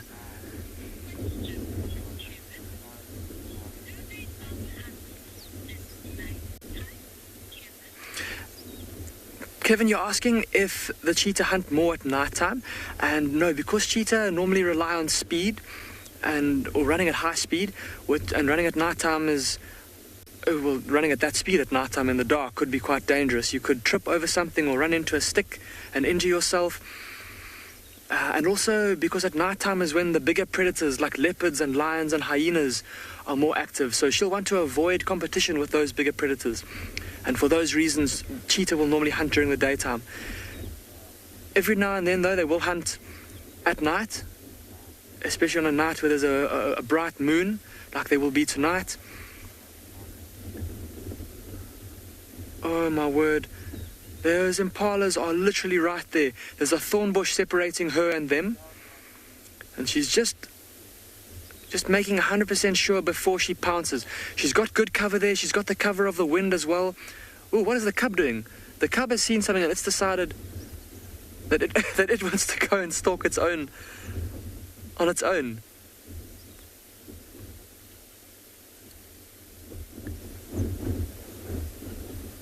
Be careful, little cub, that you don't ruin your mother's hunt and ruin your chances of getting something to eat. But I don't know if you can see the impala moving through the thorn bush there. They look like, from here it looks like they're only a few meters away from that cheetah. She's being patient. She's waiting for them to come to her. Oh my word, they're coming right towards her. You've just got to get through the bush.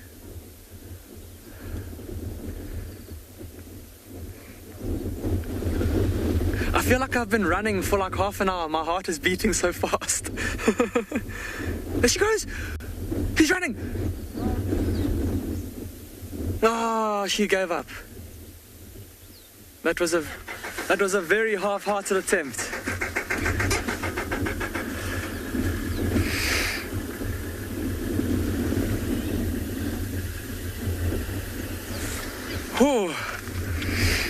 Oh my word, everybody.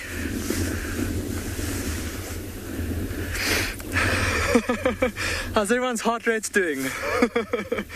Jeez.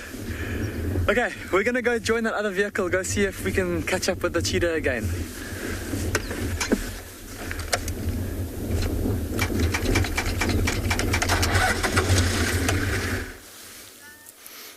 Unfortunately for those cheetah that didn't catch anything, these cheetah actually were successful this morning. So when you see her standing up, you'll see that her tummy is quite big, as well as the cubs. They managed to get themselves an impala this morning.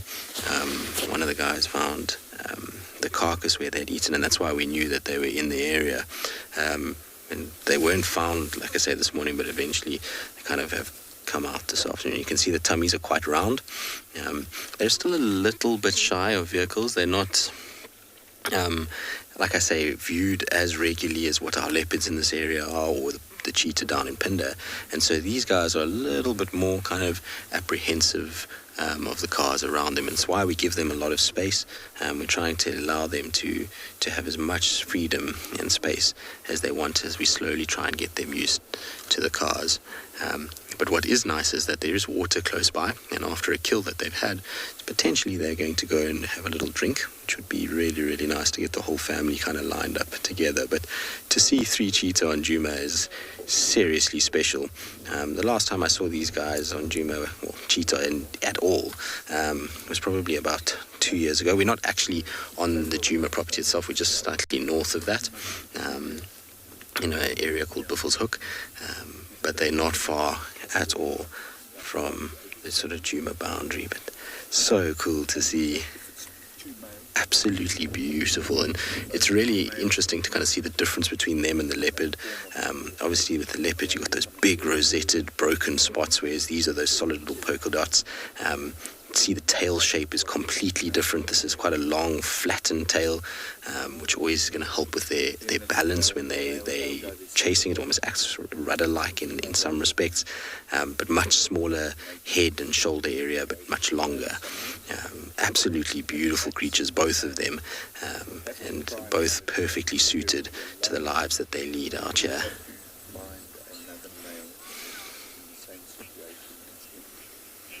So, Victoria, it's difficult to say. They move quite a long distance. So to give you an idea, these cheetah get seen quite a bit on Mala Mala, which is to our south. And from where we are right now, that would probably be, I reckon, maybe about 15 to 20 kilometers away. And so they've moved from there. They went all the way up into the Manyeleti, and then they've come back south again. And this is the furthest west these 3 cheetah have been seen ever. So they're slowly pushing and expanding, and it's probably due to the fact that we've seen very little lion activity of late, and that's allowing them to come into these areas and utilize these big open clearings in this part of Buffelshoek. So it's really great for us to see them, and hopefully these cubs, which are starting to get older, they're starting to learn to hunt now. Remember, she'll be teaching them a little bit how to hunt. The more that they're coming into this area, the more that, and there's no lions, the more that they're going to hang around, that's for sure. All right, we're going to catch up with them. They've disappeared quite a long way away from where we are right now. So we're just going to try and see if we can get to where they are and get another view of them. They are heading away from the water. There is water just behind us here, so I was hoping they were going to head more towards a water point, but it seems like they're heading away from that a little bit. Let's see if we can just get a view. Like I say, I don't want to go too close to them. I'm going to try and give them as much room as possible, especially the cubs. The mom is fine. She seems pretty chilled, but the little ones seem as though they are a little bit more shy. They're just hiding behind a bush, but it seems like they're going to come out kind of from left to right fairly shortly. I think. They should be somewhere behind those bushes. It's the last time I saw them. They might be kind of walking a little bit behind it, and then will eventually sort of poke their heads out. But now I don't expect them to be heavily on the hunt right now. It's not to say that they won't hunt. If an opportunity presents itself, we might see these guys trying to go after impalas. I actually saw impalas not too far from here when we were looking for them. And so it's very possible that they might go after them if they're around, but I suspect that more than anything they're just going to try and find a place to lie up and to watch out in this wind, make sure that they're not being sort of tracked down by hyenas or something like that.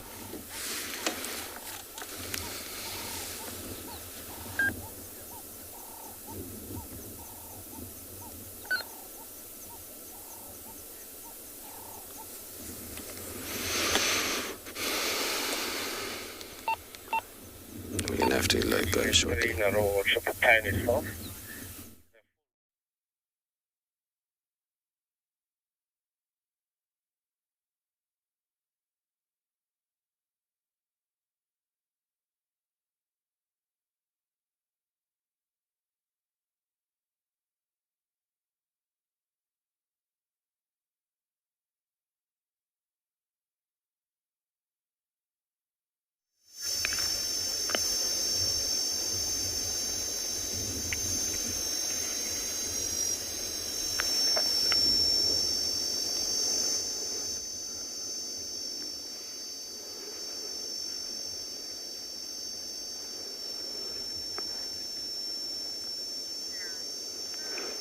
All right, going over the dunes, heading out west, it's very important to stop and appreciate, and especially taking out the binoculars and looking for anything that might seem strange.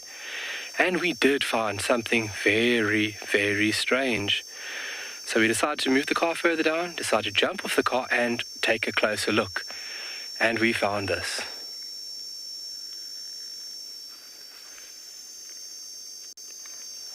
Might not look like much. The angle is a bit funny. David's really trying to get all aspects of it so that everybody can appreciate this. So this is a Cape Cobra, one that's not doing too well right now, just hanging out. And obviously cause of death, we're still not too sure what has gone on here, but to see a skeletal structure of this remarkable snake like this is a real treat. We've been finding a lot of reptiles, so Mother Nature has decided that we should keep the reptile flow going, and this is really remarkable. You can see the spinal column over here. You can see ribs. These are all rib bones, and they have many rib bones. Still part of the spinal column over here. This is part of the skin that's dried out, and obviously is very, very old. This I would say is a couple of months old, and I mean look at all the ribs. These are all rib bones. Going all over here, skin still intact over here. And then obviously this is the head. So the bottom jaw and top jaw, and then the eye. So the snake, obviously being a very important keystone species on sociable weaver. So these snakes actually, through periods, regulate the population of social weavers by taking out chicks when they are breeding. So in terms of regulating their population, it's a very important keystone species within this system. But we think that this snake could have been moving through this nest looking for potential meal, and in the lines got stuck. Moving through over here, you can see it didn't come through the chamber entrance, it slithered through the side of this chamber entrance wall, and more than likely got stuck. And now we're trying to piece together how the snake got stuck. Obviously having the scales in a very uniform manner, snakes are able to move through very tight spaces, and so we think he had a little nibble on something, and obviously with a larger item within his tummy, the snake got lodged and stuck in this position and unfortunately died here. It's really remarkable to take a look at the dental structure, the jaw. You don't really get a chance every day to see a skeletal structure of a snake, just like this.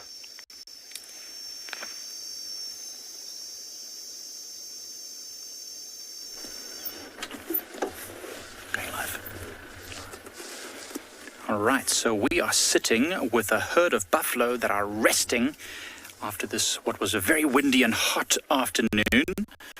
They are just taking a moment before, I'm sure, going to get up and use the cooler part of the afternoon to continue feeding on some of this luscious green grass. Hi, my name is Mike, and behind the camera is Seb, and you've joined us live here on Eco Training's Pridelands Conservancy, where we are enjoying this nice, slightly cooler, windy weather that's passing through right now, wondering what else the bush might bring us. So we have had quite an interesting afternoon coming out as we were driving around the reserve, coming towards Leopard Dam, where we've now found these buffaloes. We actually saw some impala that were freaking out after having just seen a small group of buffalo, and we wondered whether there was something afoot, and we actually got a brief glimpse of a leopard, quite a large leopard. It disappeared quickly into the bushes, though, before we could get anything on camera, unfortunately. But that just goes to show, on windy afternoons like this, there's always the chance that something might just pop out unexpectedly. As you can see here, there's a female buffalo just resting, chewing the cud right now, trying to get the most amount of nutrients from the food that they're eating. Marty, I'm not sure what the biggest record length for the horns are, but it's massive. So these, all the ones that you can see right now, this is a young buffalo, and there are some bigger buffaloes, but I can't really see any right now. Most of these buffaloes that I can see in this area are females, but I'm sure that they are much larger than what we can actually spread our arms. Absolutely huge and very heavy. I've picked up some buffalo skulls with horns before that have been killed by lions, and they are so heavy you can hardly pick them up. So Marty, I can't tell you the exact length, but I know it's certainly very, very impressive. And now this is a young one. I'm sure there are... Seb, can you see any big adult males? Maybe not really, hey? They're all hiding behind the bushes. Oh, Seb says he sees one behind on the road there. Oh yeah, I can just see him on the left there. So there's this buffalo here. So Marty, you'll be able to see this one. It's a male. He's not massive yet, but look at the size of his horns already. So you can tell he's a young male because the horns have not got that very dark coloration and shininess. Claire, in this part of the Greater Kruger National Park, lions are heavy predators of buffaloes, especially big groups of lions, big prides. Now, there was a brief glimpse of a lioness earlier today. We didn't see her, but she wouldn't be hunting for these buffaloes. But there's a pride of about 6 to 8 lionesses, and there's 2 male lions as well. Now, a pride that size is the kind that might hunt buffaloes like this. Even this young male buffalo, even though he's still quite young, he's going to be very powerful. It looks like he might be injured. It looks like he might have an injury to his right eye there, the one that's just catching the light. You see how he's holding it closed? I wonder if maybe he's been in a bit of a fight with other buffaloes. Oh no, it's just a bit. No, he's just looking grumpy. That's all. He's not injured. That's just why buffaloes look. A face only a mother could love. But certainly also hyenas, big clans of hyenas like the one that we have here at Pridelands, the Pridelands clan, numbers at least 14 individuals. They might also take on buffaloes, but usually the weaker individuals, ones that are hanging back the end of the herd, or young ones. It's always about taking off the easiest meal. So for a big pride of lions, for example, Claire, you'd want to maximize the amount of meat that you could get and minimize the chance of injury. So a buffalo like this one here, quite a lot of meat on it, good meal for lions. No real weapons yet that can fight off the lions. But a lion, a female, maybe is weighing 150 kilograms, and a buffalo can weigh almost 800 kilograms. Massive. June, Pridelands is right outside of the little frontier town of Hoedspruit.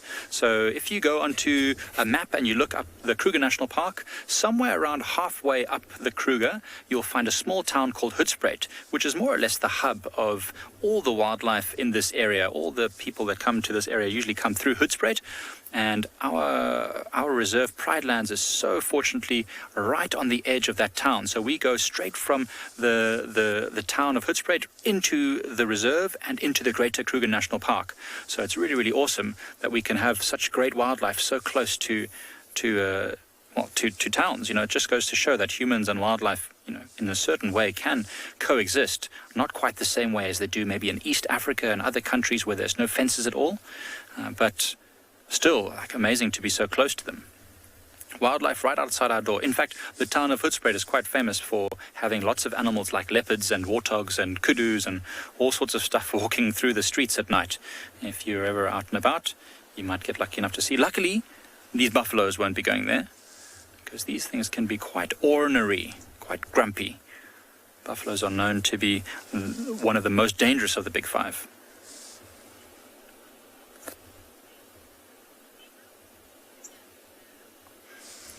Anna, I tell you, it's easy once you know how to identify a buffalo male or a female. So, for example, you look at this buffalo that Seb's putting on the screen now. It's got a very thin set of horns. Do you see that? The horns are quite thin at the base, quite long and curved, and then there's the point.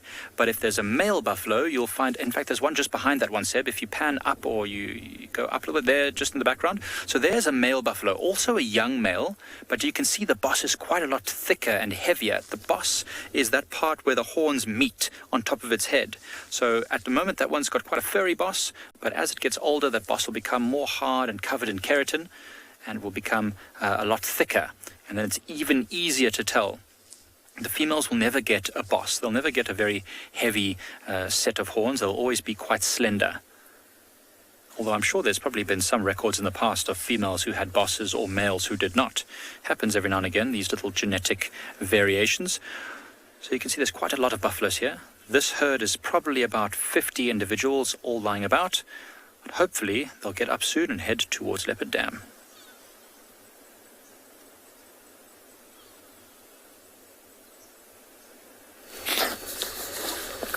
From the buffaloes to our impalas, and it seems like that male impala there is actually herding them to one particular spot. Look at them all. They were just heading towards the grass, but it seems like now he's herding them towards the grass, open plains. Because in the open, that is where they spend the night, and it's actually getting to a point where he needs to move them because of the bachelor. There's a bachelor herd not far from here, and I think he's worried of them getting there. Most dominant rams in the harems will always make sure that they move away those ewes far away from the bachelors. You can see lots of youngsters, so some of them seem to be like a month old.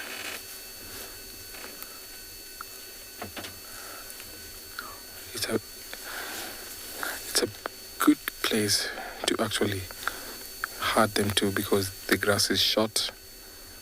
It's away from other predators who might sneak around, because they can see a 360-degree angle.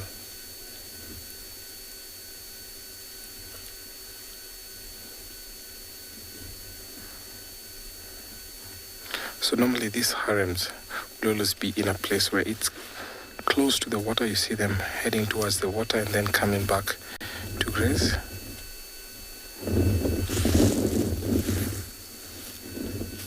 Because the wind is actually blowing their direction, there's another young impala heading towards them, and that's why they've all faced that direction. That's the advantage of being in an open place.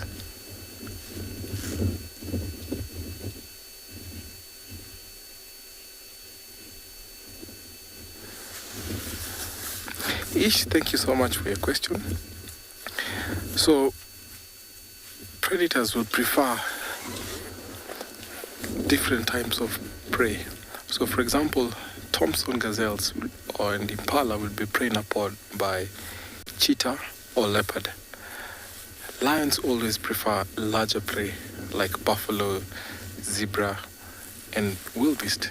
But then if an opportunity arises, if they're too close, because they can be opportunistic, they'll always go for this. But preferably cheetahs will always go for smaller prey like this.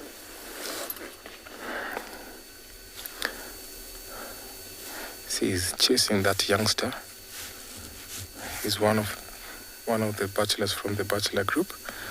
Or maybe, where are you coming from? You need to get out of here.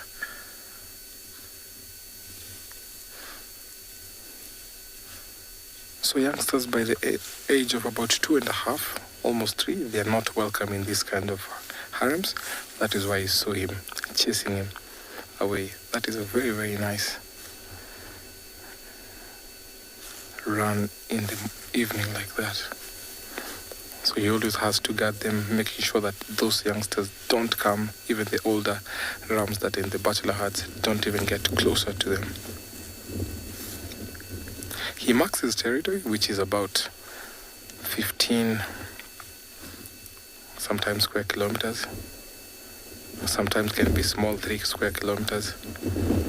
So they always make sure that these harems will walk in between that territory. There's a topi resting there. Actually, I think he's been left out. I've seen a very big herd of topis heading towards where the zebras are. Sometimes they might be left out, and they always hang around in singular or maybe by themselves, and that can be vulnerable. Luckily, he has these impalas who can always watch and will always alarm whenever the predator will come.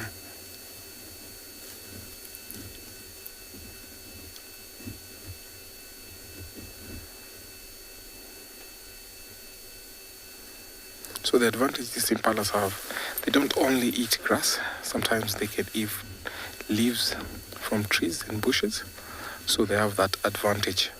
So when grass is not favorable around these plains, they'll walk within their territories, which the ram always lead them to. They'll always walk to eat those leaves.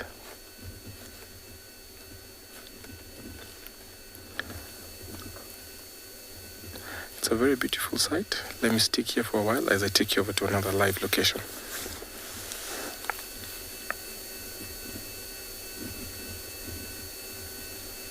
Kama nilikuwa najua.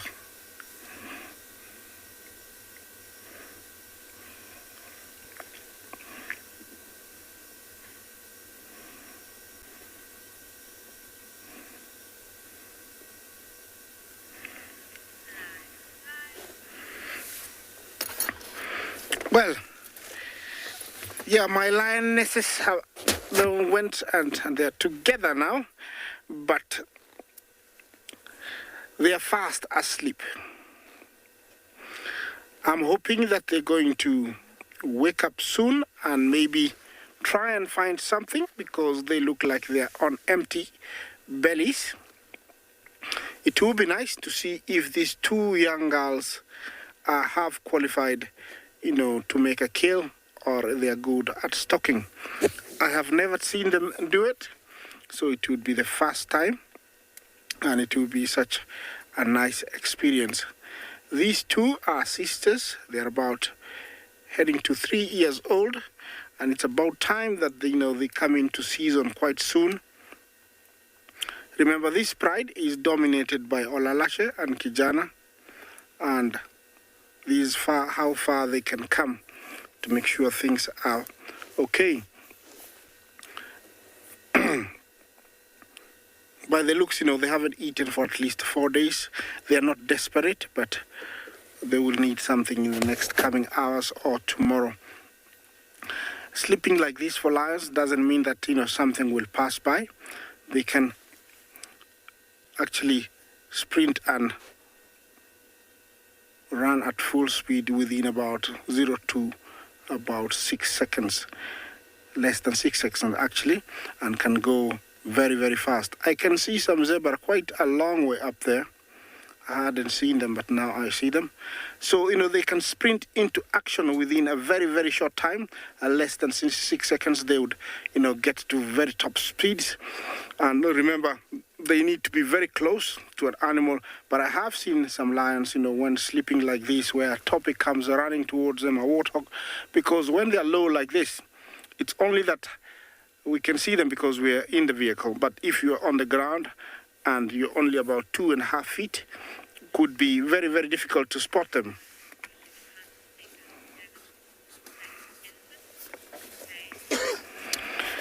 Is that the Lizay? Sorry, I didn't get your name, but do lions hunt big animals like elephant? Yes, they do.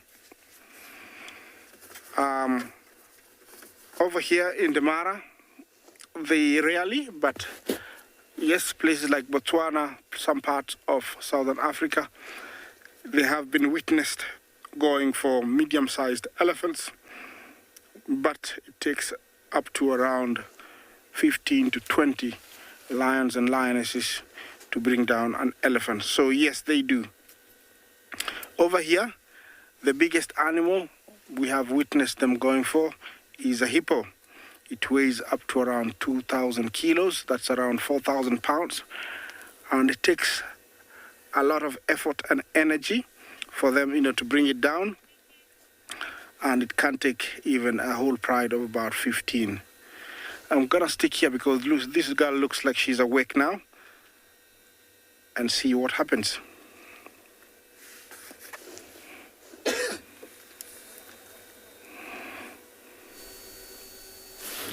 Mnyamaze kwa sababu atakuja alafu mtu asiongee.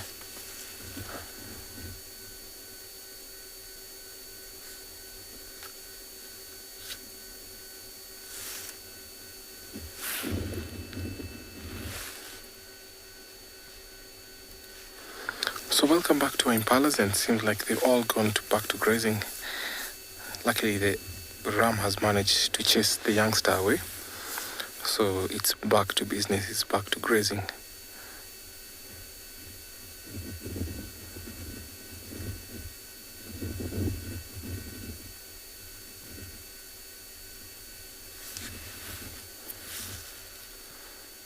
You can see the territorial ram there actually feeding in the center. And normally they always walk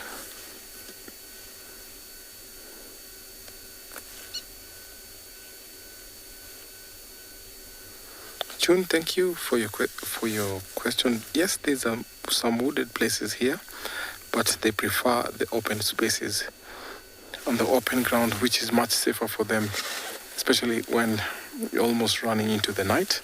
So they always pick a nice spot where they'll gather for the night, which is always safe for them.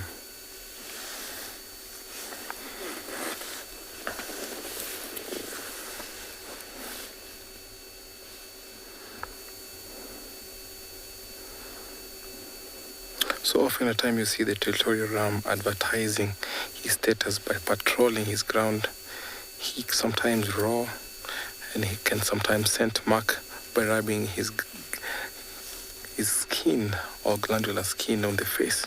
Actually, that is placed on the forehead, on bushes, and sometimes on the termite mounds.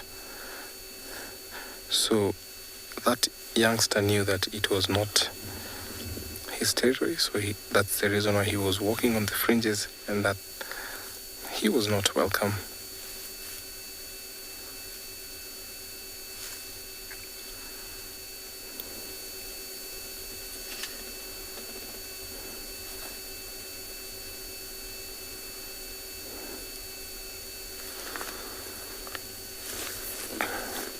Peter, I'm not sure what you meant, but they're not that easy target for predators, but cheetah will prefer this because cheetahs prefer hunting on the open grounds like this. So if they're close to the wooded area, because sometimes they will walk into the bushy areas to eat leaves, because they can both eat leaf and eat grass, they can browse and graze, so they can fall prey to leopards. So sometimes they don't fall easy target to predators because they can be in open places like this, but once in a while you see cheetahs and leopards going after them.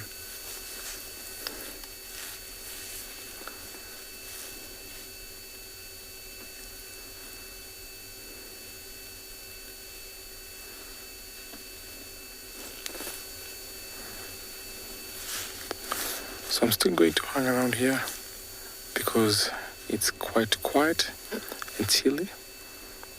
See what these guys are up to as I take you over to another live location.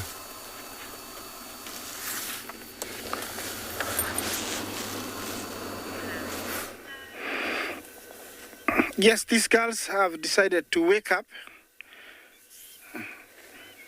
and definitely it looks like they're going to may either head towards their mom, who is further down, or stay here, or maybe go for a hunt. I don't know, but looks like, yeah, they're wide awake now. Maybe I said it too soon. Don't know if they're gonna go back to sleep. Oops. Yeah, maybe they were trying to get comfortable, go back to some more sleep. Remember, they need this rest because to preserve energy and to regain energy after hard days, they rest for many hours, 18 to 20 hours, and they work really hard, to get something.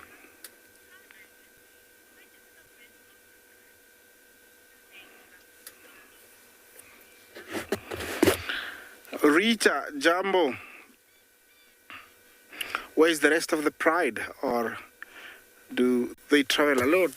Well, it does happen that you find some members of the pride getting separated for a short time, or for a period of time, and especially when there is scarcity of food is when I found it.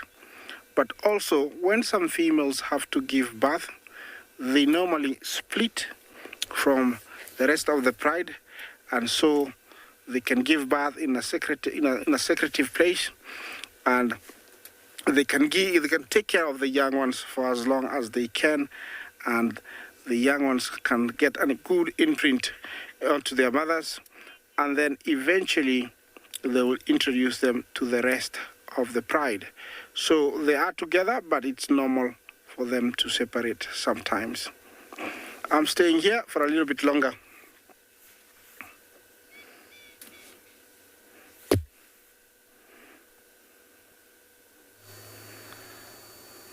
Well, Isaac is staying with the lionesses. I'm going to stick here with these impalas because it's always nice watching these antelopes, and I'm sure it's about 2 to about 2-3 months before the bachelors become aggressive to one another in the bachelor herds.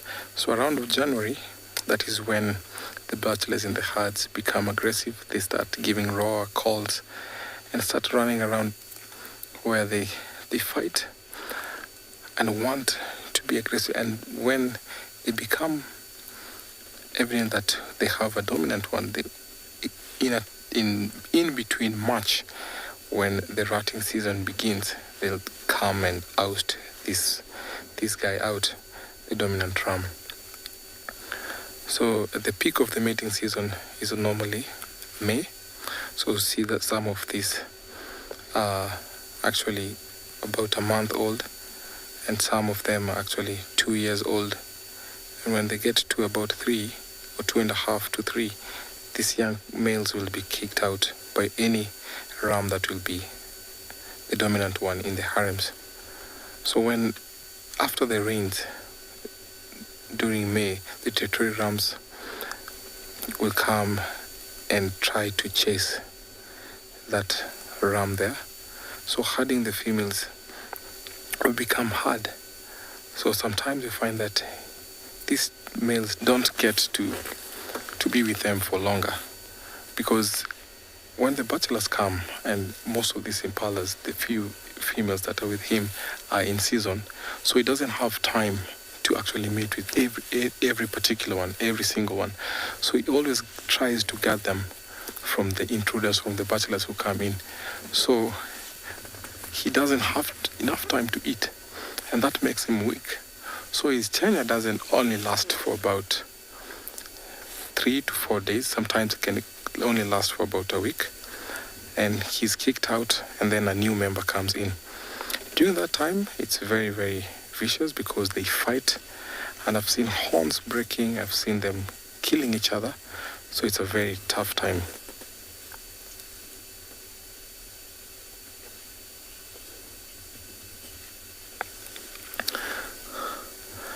Dear watcher, thank you so much for your question.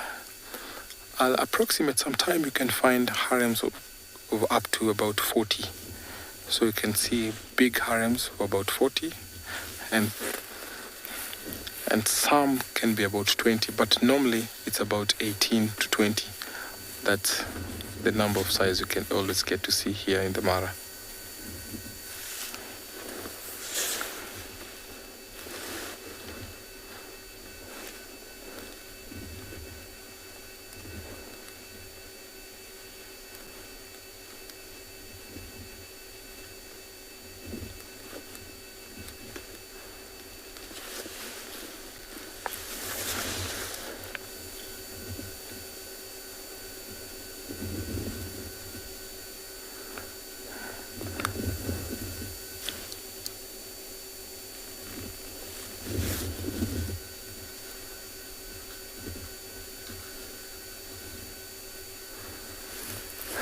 TG, thank you so much for your question. We only have this type of impala, which is the one that is we can see here. But in other parts of Africa, like Southern Africa, we have the Blackfest Impala. So here we only have this particular species, the Melampas. So the other one in Southern Africa is Blackfest. So in East Africa, going all the way from Kenya through Tanzania, is this particular species, Apiseros Melampas.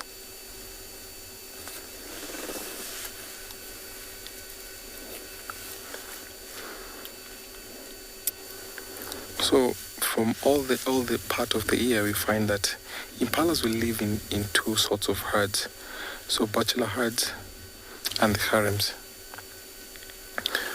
So these harems contain youngsters, female and what, but one ram.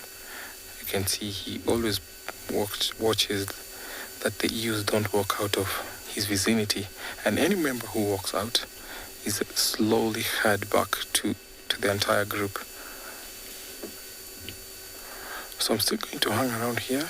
I like the way these rams always herd them back together in a very, very polite way. Sometimes they chase them. I'm going to take you over to another live location.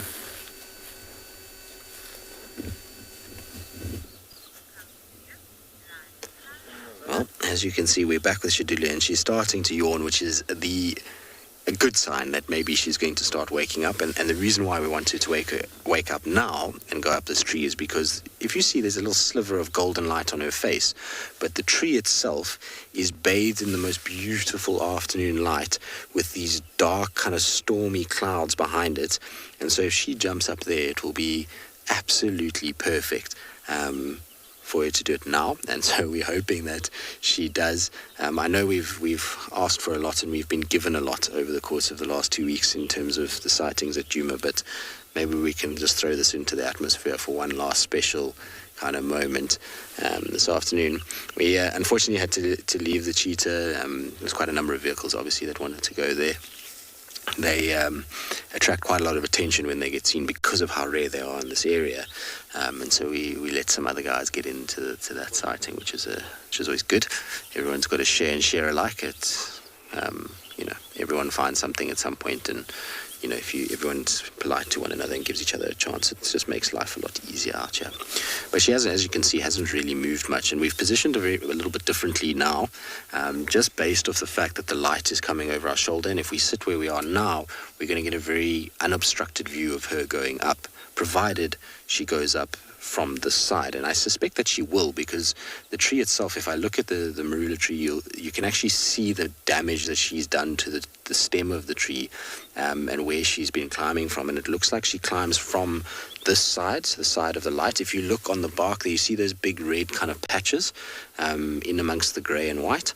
Those big sort of chunks of bark that are coming off are where her claws are digging in. So you see a little bit there, and then as you go up the tree, you'll notice there's a kind of pattern of those little red markings, and that's from her going up and removing bark with her claws, with her weight as she goes, and you can actually see the little kind of claw marks all the way.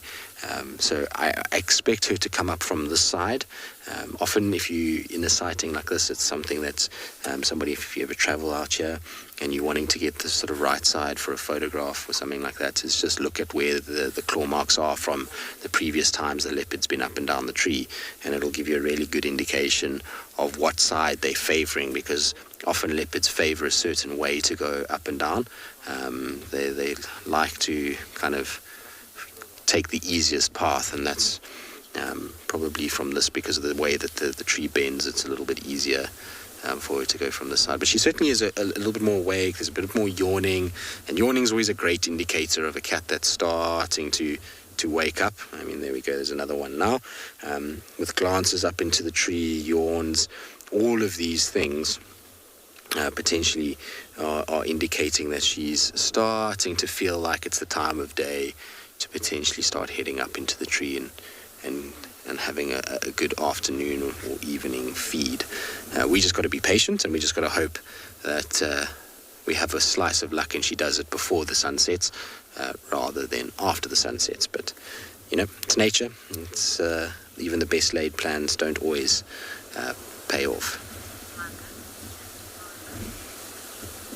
Petra's Shadilu's mother and father. Anderson is the father, and the mother is... Oh, I've just gone blank. I forget her name now. Sorry, give me 2 seconds. I can't believe I'm forgetting this. She's a female from Londolozi. There's a rocky outcrop that is the same name as her. Sorry, I'm getting old, but I'll remember just now. But yeah, she comes out of Londolozi, out of that area. I can't believe I've actually forgotten the mom's name at this point. Like I said, there's the Shimpala Pala, I think it is. Yes, that's it. Which is the name of the mom. So that's where she comes from. She's got a really nice lineage, and it's why she's so relaxed, is because she's come out of that particular area. Okay, well, we'll be patient. Hopefully she's going to eventually dig her head out of that long grass and go up the tree for us.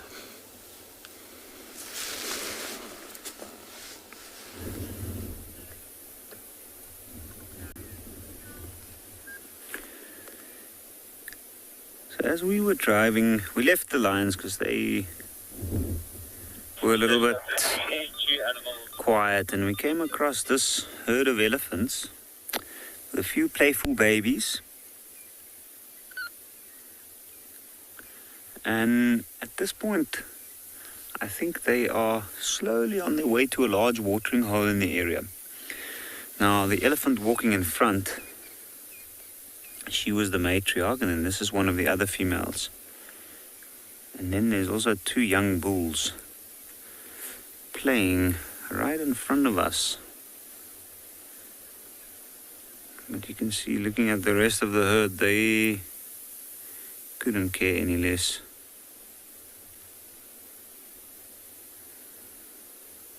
It was a short stop, feeding off some grass underneath.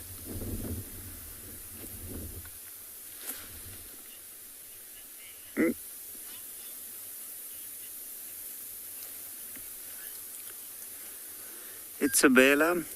An elephant, the gestation period for an elephant is 22 months, which is a massively long time. The longest of any land mammal.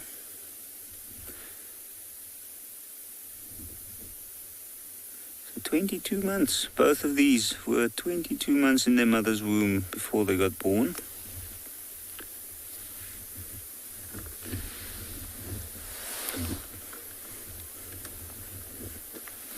And young bulls like these 2, they are normally quite playful. They tend to act a little bit independent, and that's why they're a little bit further away from this herd. And if you look at the skin of that elephant, you can see there's quite a lot of dried mud of different colors.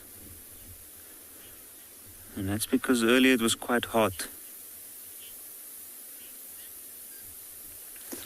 Mesa, how thick is an elephant's skin?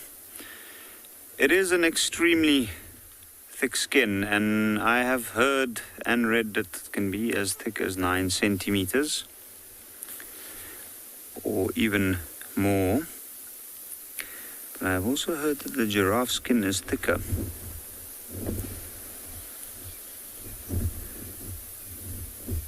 But it is a very sensitive skin, and that's why that elephant protected it. Now, unfortunately, we have lost the sight of them. We're just having a look. There might be more that's trailing at the back, because I think they were spread out all over. So we might just reposition and see if we might find any more.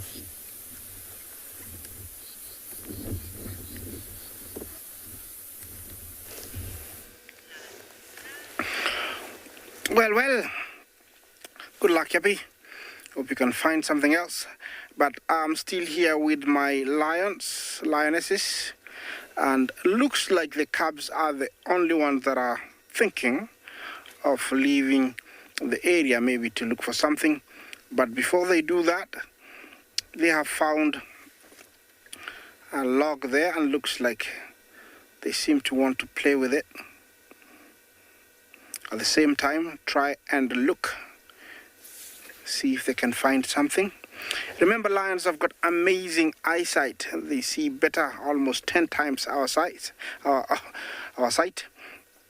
And so when she stands there, she can see quite a long way, and even they see better at bad light. So right now, it's as clear as day, but already the light is fading. It's so beautiful, as you can see. This is the mom to the left here, and looks like she's starting to wake up.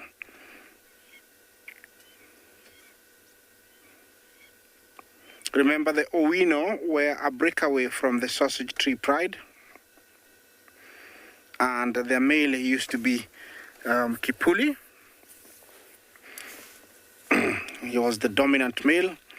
I don't know what happened to Kipuli. I haven't seen him for quite a long time.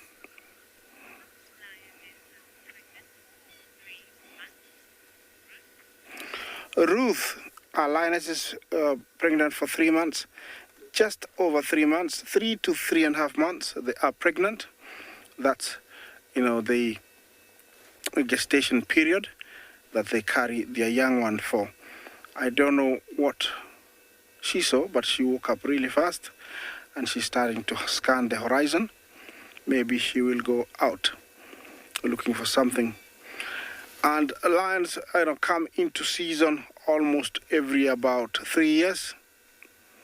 Is when they come into season, giving birth to up to 4. Looks like she's very lean. Not actually hungry, but very lean. She hasn't eaten for quite some days. Stretch. Get ready for that long night. You can see that she's smelling that tree there. Oops. She wasn't very happy there. She turned around very fast. Yeah, smelling of the log is normal for lions and cats, because this is where they leave the scent mark, especially the males. They scent mark the trees, and also the females do rub their scent, leaving it on the back of the tree. They do pee on the ground and then rub their feet onto, look at that, onto the urine, and so when they walk, they leave scent everywhere. Looks like it's about time to go out for the whole family. You can tell those young ones are still very playful. They haven't come out of that. Fully grown lionesses like this one rarely play. You can see them, ambushing one another and sometimes tripping one another, but they rarely really play. I'm gonna stick with these girls for a little bit longer and see what they're up to.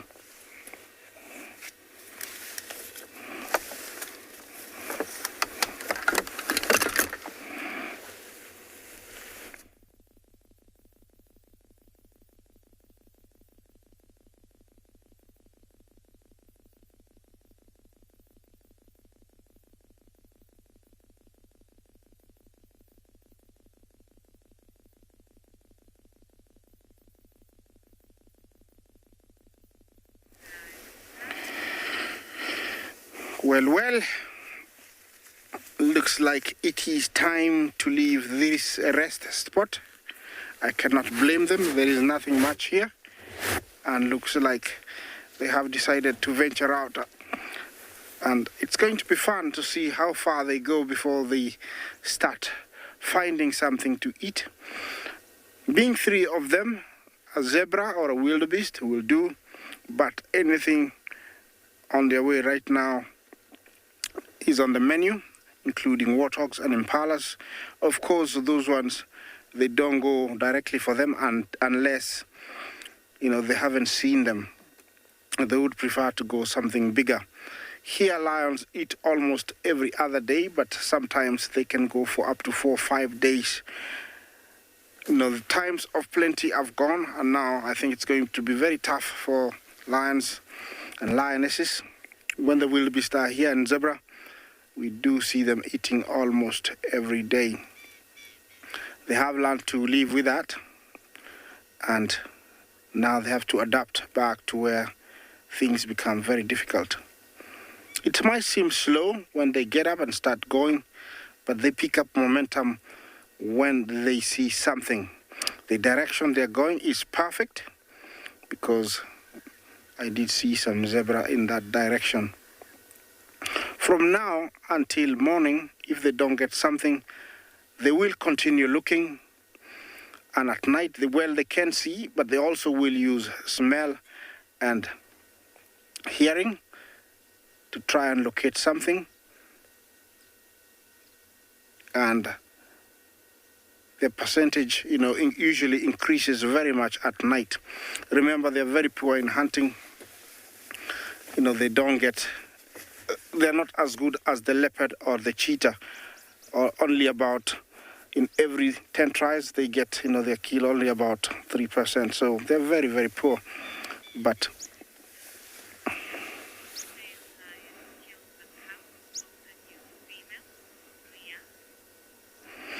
Rhea, will the male kill the new cub of the female? Well, it depends. If it doesn't belong to him and he has overthrown the existing males, it is important for him to kill the young one so that he can sire his own offspring. Otherwise, he'll sit for very long to wait for the existing offspring to be weaned and become independent before mating. So it is better for him to get rid of those cubs that are not his so that he can sire his own. But if they belong to him, then there's, they don't normally, kill them unless, it's a new territory they have taken over. It does happen, and you can, if you think it makes a lot of sense, because, he needs to have his own offsprings existing, and with the young ones suckling, it is difficult for him to mate with the females. So the only solution is to get rid of the young ones. Might sound very cruel, but it is nature, and it does happen. Most of the time, it doesn't happen because the female sometimes even will split. I have seen that happen where a lioness will split, go away and bring her own cubs up far away for as long as she can, and then bring them when they're big enough and the male can tolerate them. It does happen.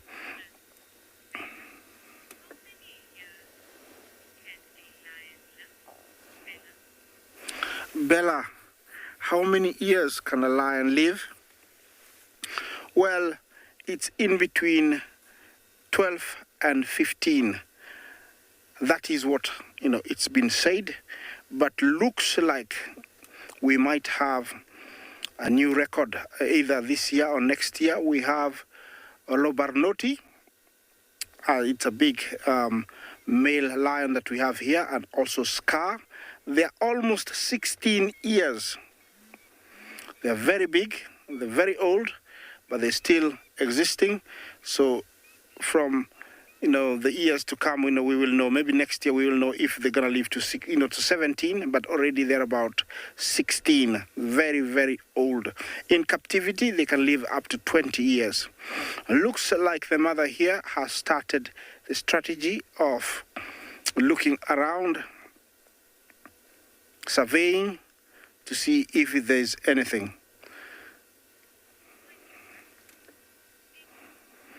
Yeah, I think the best thing for me to do is to take you on to another live location, and I'll follow these guys.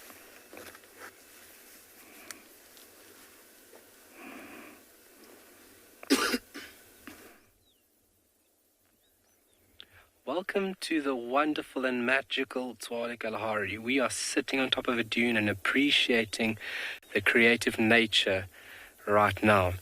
And to the far west, there's a little bit of rain that's just fallen from that big cloud, and shows you how isolated and as well as sporadic rain can really be out here. So that's about 5 or 7 kilometers from us, and that area has just experienced a bit of a cloudburst where a little bit of rain has touched the dry Kalahari soil. And that's marvelous. So we do have a 23% chance of rain today, which is fantastic. It's better than 0%. Any percent is better than 0.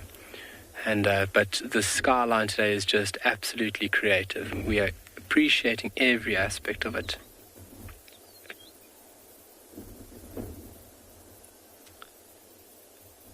Beautiful. Wow.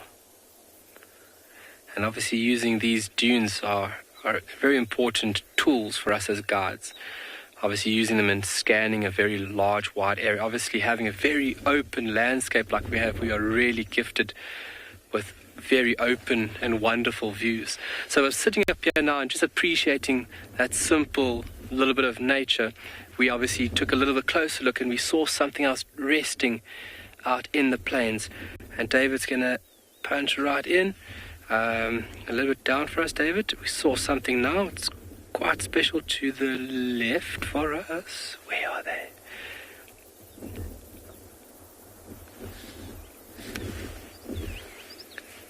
Yeah, inside there, David. Sean, are invasive species in a danger to some areas in South Africa? Trees? Sorry, FC, I didn't catch most of the question. Can you resend that one for me, please? You're right there. No, to the left. And then take a look at this, folks, just to the left of it for us, David.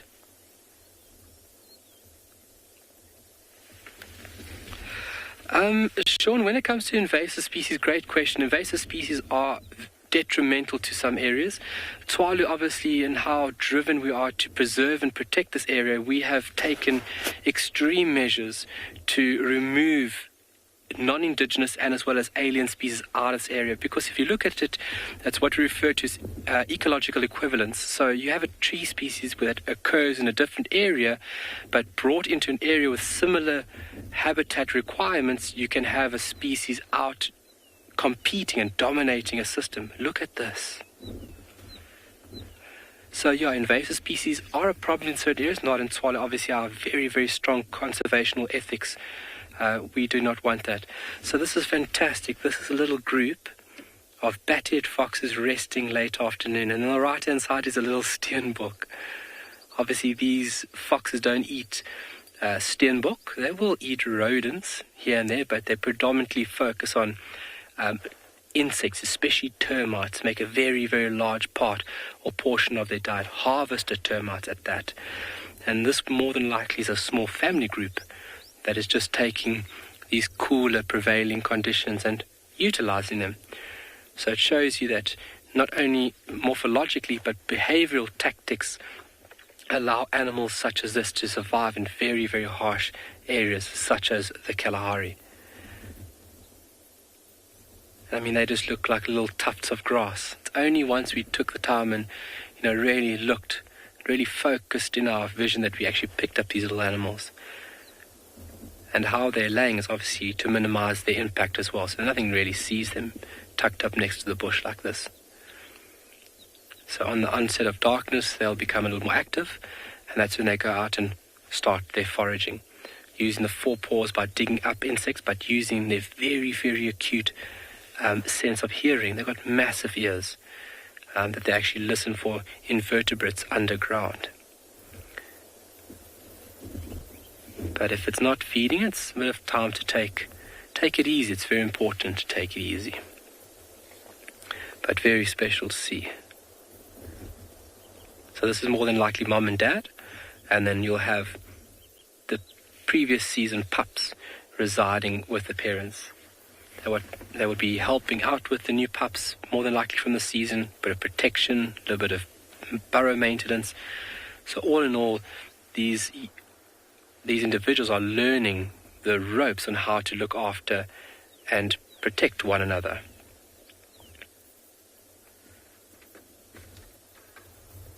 Oh, a little bit of thunder.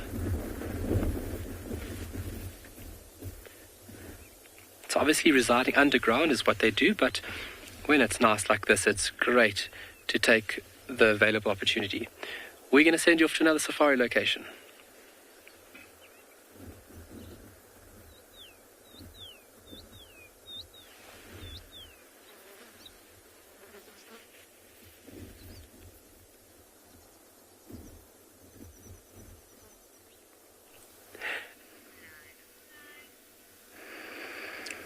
Well, it is full moon, and it is evident, as you can see there. It's the first day of full moon, so as of tomorrow, it's gonna start getting smaller. So it has gone around the world for 28 days. Remember, the distance from here to there where it is, it's very, very far, almost 390,000 kilometers, but it looks like it's just there. It's so beautiful. All I can do is let you enjoy it for a minute or so, and hear the birds and other creatures that are all around me.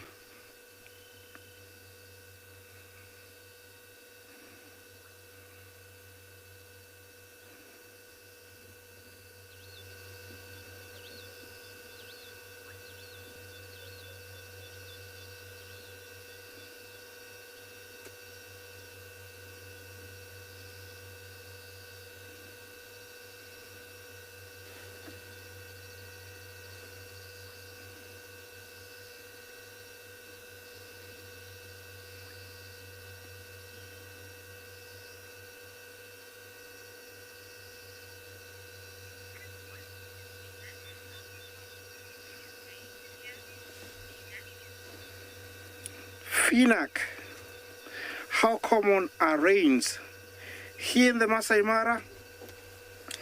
Well, due to global warming, we can go for more than about 2 weeks now without very short and very localized rain.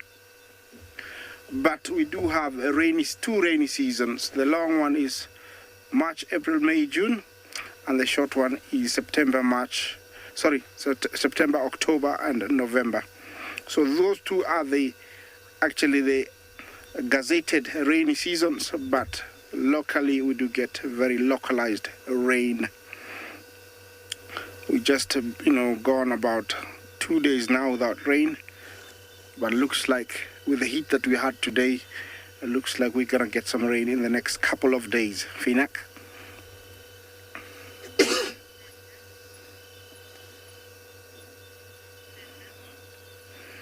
Linda, thank you for your comment.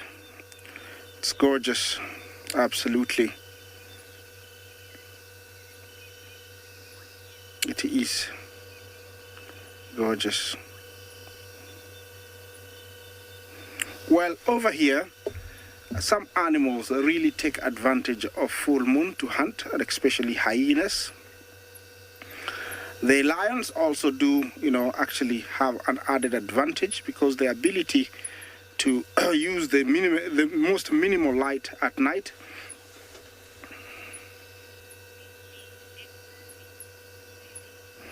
Is that Zero or Zero? Sorry, I didn't get that name. Is this the moon that you see in movies? Well, I think they took that footage from here somewhere or somewhere else in Africa. I don't know, but it's super, super cool. Well, I was talking about the lion using the most minimal light at night to help them hunt. They are able to multiply the most minimal light to be able to see more, and so it is a very added advantage when it is full moon. Well, I'll let you enjoy that, and then I'm gonna follow those girls and see what they're up to.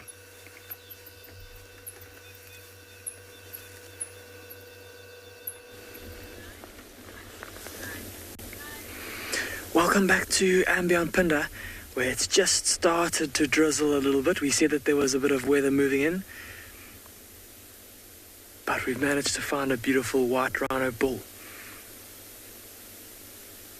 Standing very still, no doubt enjoying the fact that the wind has abated a little bit, and that's now what's caused the rain to start coming down. The wind has stopped, and there's almost like this heavy mist that's coming down across the reserve. We're watching it rolling in from the mountains to the south of us.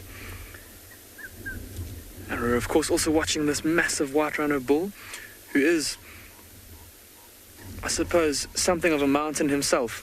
Okay, apparently we're going to send you quickly across to Djuma.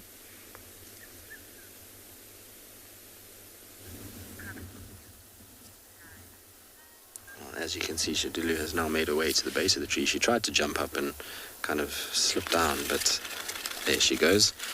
Up she went, so perfect timing with the storm clouds in the back. Unfortunately, we didn't have that beautiful light that we were hoping for. There's a bit of cloud cover, and so it's not quite as pretty as we had hoped for, but still absolutely beautiful with those storm clouds, the beautiful green of summer, and a leopard climbing a tree. It's as good as one can get. Now, I do need to correct myself, because earlier I had a very senior moment when it came to the mother of Shadulu. No idea what happened there. I've seen her mother a few times, so I'm not really sure why, but it's Ingrid Dam is the mother of Shadulu. My biggest, humblest apologies. Like I say, I have no idea why I've gotten that wrong, or why I for some reason blanked out. Like I say, getting older, there's a lot more grey hairs on the head these days, and so start to forget things. Which is a bit of a shame, but isn't that cool with the storm clouds in the back? I think it's absolutely beautiful, the way that she is at the moment. I'm pretty sure from there she's going to hop up towards the kill, so that's why we're not moving at the moment. I don't think she's going to stay where she is right now.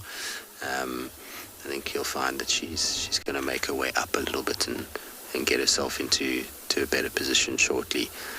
What she might be watching, why she's kind of hesitated there, is there's actually some kudus that are behind her where she's looking. There's a termite mound and they're walking around behind there, so she might just be watching those now that she's got a bit of height. I doubt that she'll hunt them right now, but you never know with leopards. They're so opportunistic that if there's a little one there or something, she might think about it. But I suspect that's why she's decided to just hesitate and just pause at the top of that. But isn't it spectacular to see the agility of these cats going up these trees? It amazes me every time you see it.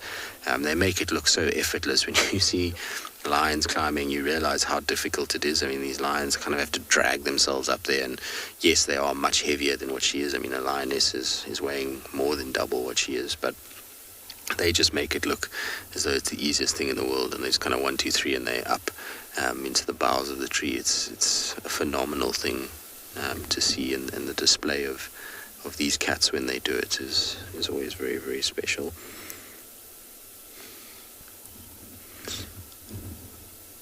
I wonder if maybe, I'm just trying to see, there's such beautiful clouds in the background here. It might be quite nice to go around her and get her kind of silhouetted against these clouds.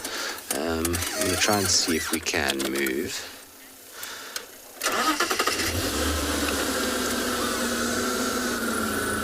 So Mason, yes, a leopard will run up a tree when something is chasing them. So something like, let's say, a hyena to come in here, male leopard, lions, they would try go up the tree. Now, a male leopard, you might think, well, why would they run up a tree if a male leopard can also climb? Well, for the simple reason that a leopardess is much lighter than a male leopard, and so he will be able to only get to a certain point. She'll be able to get a little bit higher and out of his reach. Oh, that is spectacular. I'm going to try and see if I can get the color behind, because she's kind of looking out over. It's not ideal. We can't quite get the sunset behind her because of the lay of the land, but it is absolutely beautiful kind of view of her eyes, particularly as she's focusing in on those kudu. I'm 99% sure that's what she's watching, is the kudu behind us. You can see a little bit of kind of pink in the bottom right corner there. It's not quite as explosive as I was hoping for. There's a very, very big bank of cloud that's rolling in, and apparently the weather is set to change tomorrow to quite rainy conditions. So unfortunately that's blocking out the beautiful light, but her stare is intense at the moment. She is just watching, and I think she's deciding, right, what am I going to do from here? Don't really need to hunt those kudu, and so rather just kind of watch them sort of pass by and then look up at her kill. What an epic, epic, epic way to spend an afternoon.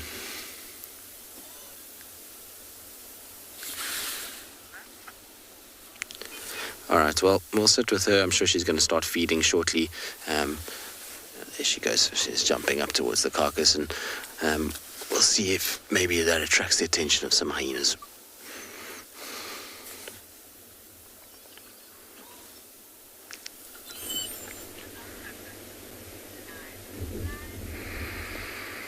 This big rhino bull has just lain down, and it looks like he's drifted off into a bit of a sleep.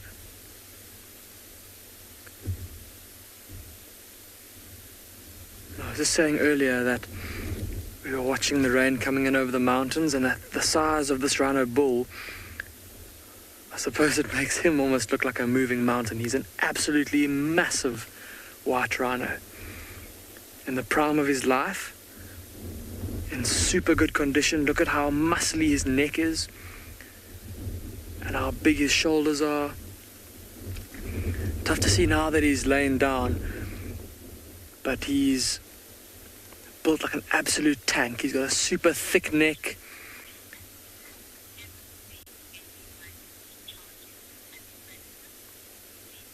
Sinak, you're asking if I've ever seen baby rhinos charging at predators. Sinak, I think to answer that question, I'd like to tell you a story. So a couple of months ago, or rather last year, it would have been kind of midway through last year, we were following a pride of lions, and they had some cubs that were maybe about 7 or 8 months old. So at the stage where they're starting to get a bit more adventurous in terms of trying to charge or chase other animals. And we were following these lions as they were moving through the bushes off-road, and they came into this little clearing, and in the clearing was a mother white rhino and her calf, and the calf was maybe about a year and a bit old, so still suckling, but at the stage where it was feeding a little bit on grass, but it was busy exploring its surroundings, so it had moved quite far away from its mother. And the lions came into the clearing and then lay down at the edge of the clearing. The rhinos didn't notice them. And the little cubs saw this little rhino calf, and they started to stalk it. And pretty soon the rhino calf became aware of the fact that these little lions were there too. And so it kind of stopped and was watching and listening in the direction of the lion cubs. And then one of the younger adult lionesses started to stalk too. And we thought, we were very apprehensive about what might happen.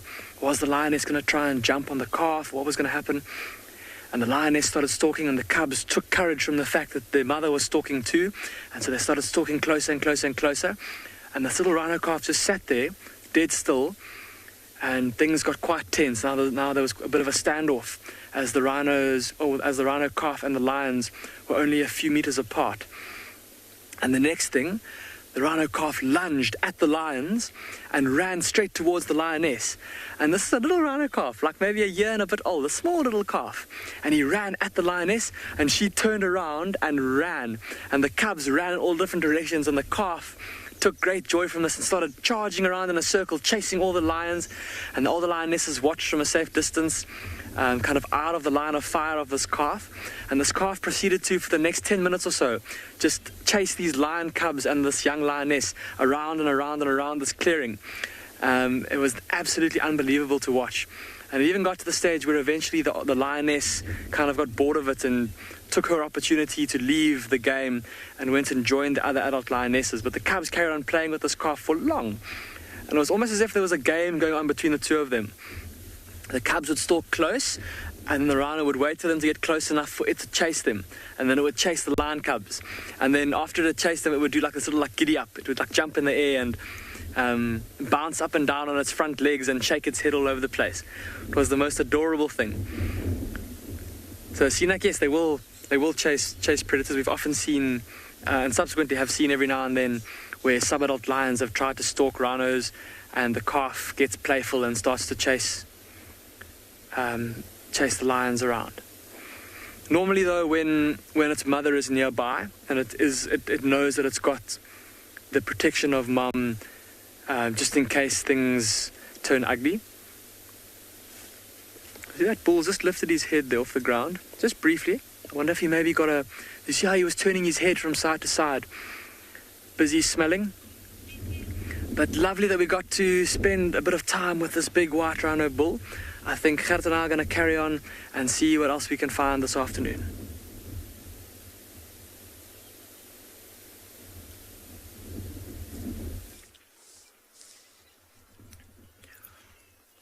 As is always, or as is often the case at the waterholes, we've got some primates that are using the larger trees in the area as roosting sites for the night. So we're just sitting here watching this vervet monkey as it does its final preparations before climbing the tree and going to roost for the night. And also, whilst we sit here, it's a good opportunity for us to listen to the sounds of the bush as everything quietens down.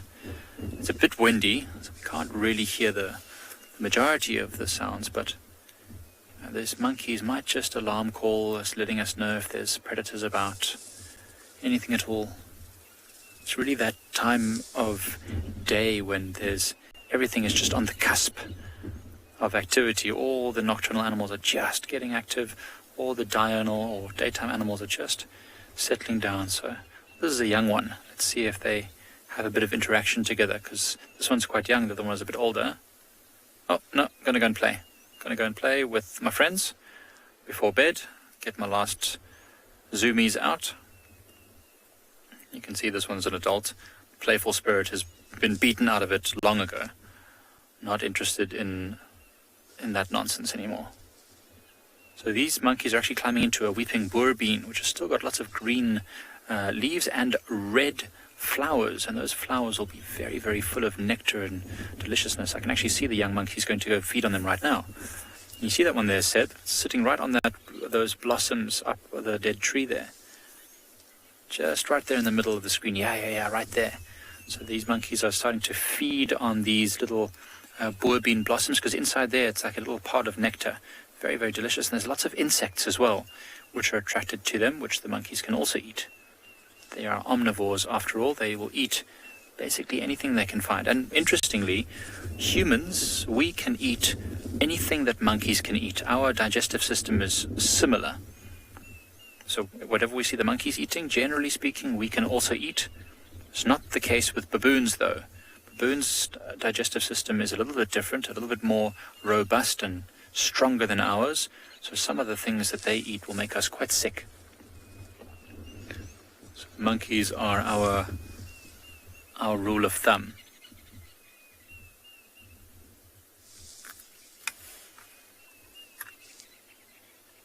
Nathan, I'm sure monkeys can tell who's who by sight, because of course they've got very good vision, but also from the scent and the sounds that they make. I mean, they are using all their senses very, very effectively. I think probably their sense of hearing is their least effective sense. their eyesight is incredible, and their sense of smell will also be very sharp. So maybe from a distance, they'll see some individual monkeys. They might not know exactly who it is, but as they get closer, they'll be able to smell them, and they'll be communicating verbally, and then they'll be able to know exactly who's who. And they groom each other all the time. So the youngsters groom the older ones, the females groom the males, and vice versa, and the weaker individuals groom the stronger ones. So all of this grooming tends to build the social bonding and tends to make them recognize each other very, very well. So their family groups are very strong and tight-knit. But you do see the occasional, member being kicked out of a group. Maybe it's an old male that's past his prime. Jackson, I think it's just one, although I stand to be corrected. I think, like most of the primates, having a single youngster is quite normal. Sometimes twins, I suppose, is possible. But that's actually a good question. With many animals, twins are happening quite often. In fact, I think reptiles, the predators, and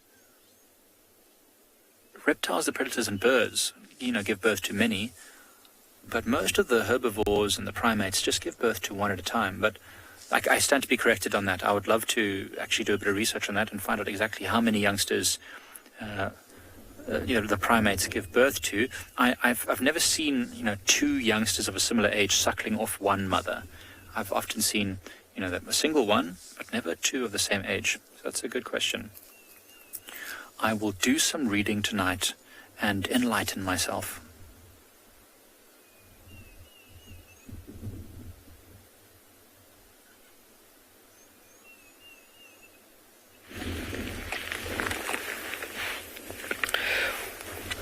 All right, welcome to the red sands and blue skies, semi-blue skies. We've got a beautiful youngish southern giraffe. There's actually two of them. I would put them between 3 and 4 years of age, just looking at their height. So looking at their height when they're born, they're about 1.2 meters. And then after that first year, they grow very, very quick. And then they would reach at about 3 meters at about just over a year old. And then 4.5 odd meters at 4 years. And then obviously you reach adult stages there. So these guys, I would put it a bit between 2.5, 3 to about 4 years of age. They're similar in height. And that's because when these little ones are within a larger group, they'll actually find comfort with giraffe at around about the similar age as themselves. They form very stable little creches, or like nursery groups, let's say. That sounds better. And the bonds are really strong between these individuals, even stronger than with its own mother.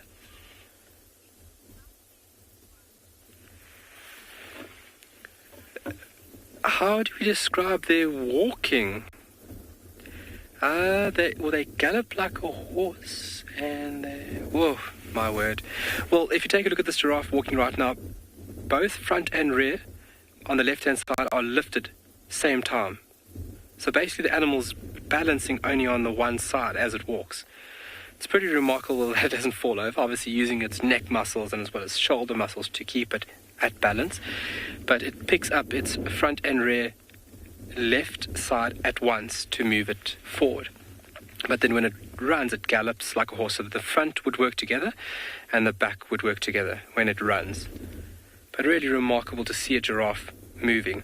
And that's where the name comes from. So if you look at its original name, it comes from Arabic, and it means one which moves gracefully. And you can see the movement of this animal is almost effortless, just beautiful, elegant, free-flowing, let's say, movement.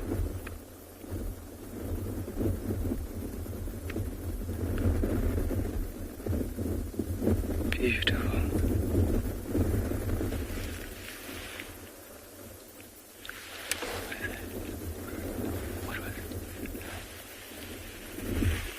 So there's more than likely other giraffe here close by. Oh, there we go, in front of us, Dave, sorry. So you can see the attention on that one there is focused in front of us, and there's more than likely Mom.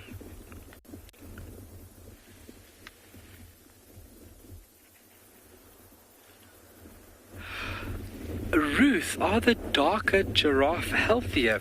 Ruth, not necessarily. That could be down to species, variation, let's say that, within giraffe. And then testosterone could also be a big factor in that body color. Not necessary to say that a darker one would be healthier. You could also have what they refer to as geographical variations. So an animal's physical structure evolving and adapting within a specific habitat, which is quite remarkable. So the pattern within giraffe are unique to each individual itself, so they have their own unique pattern, and as well as their color as well, which is really remarkable. And what a beautiful scene we have playing out over here.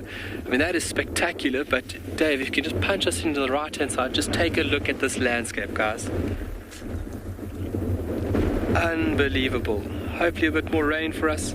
We are holding thumbs. We're going to send you off to another amazing location.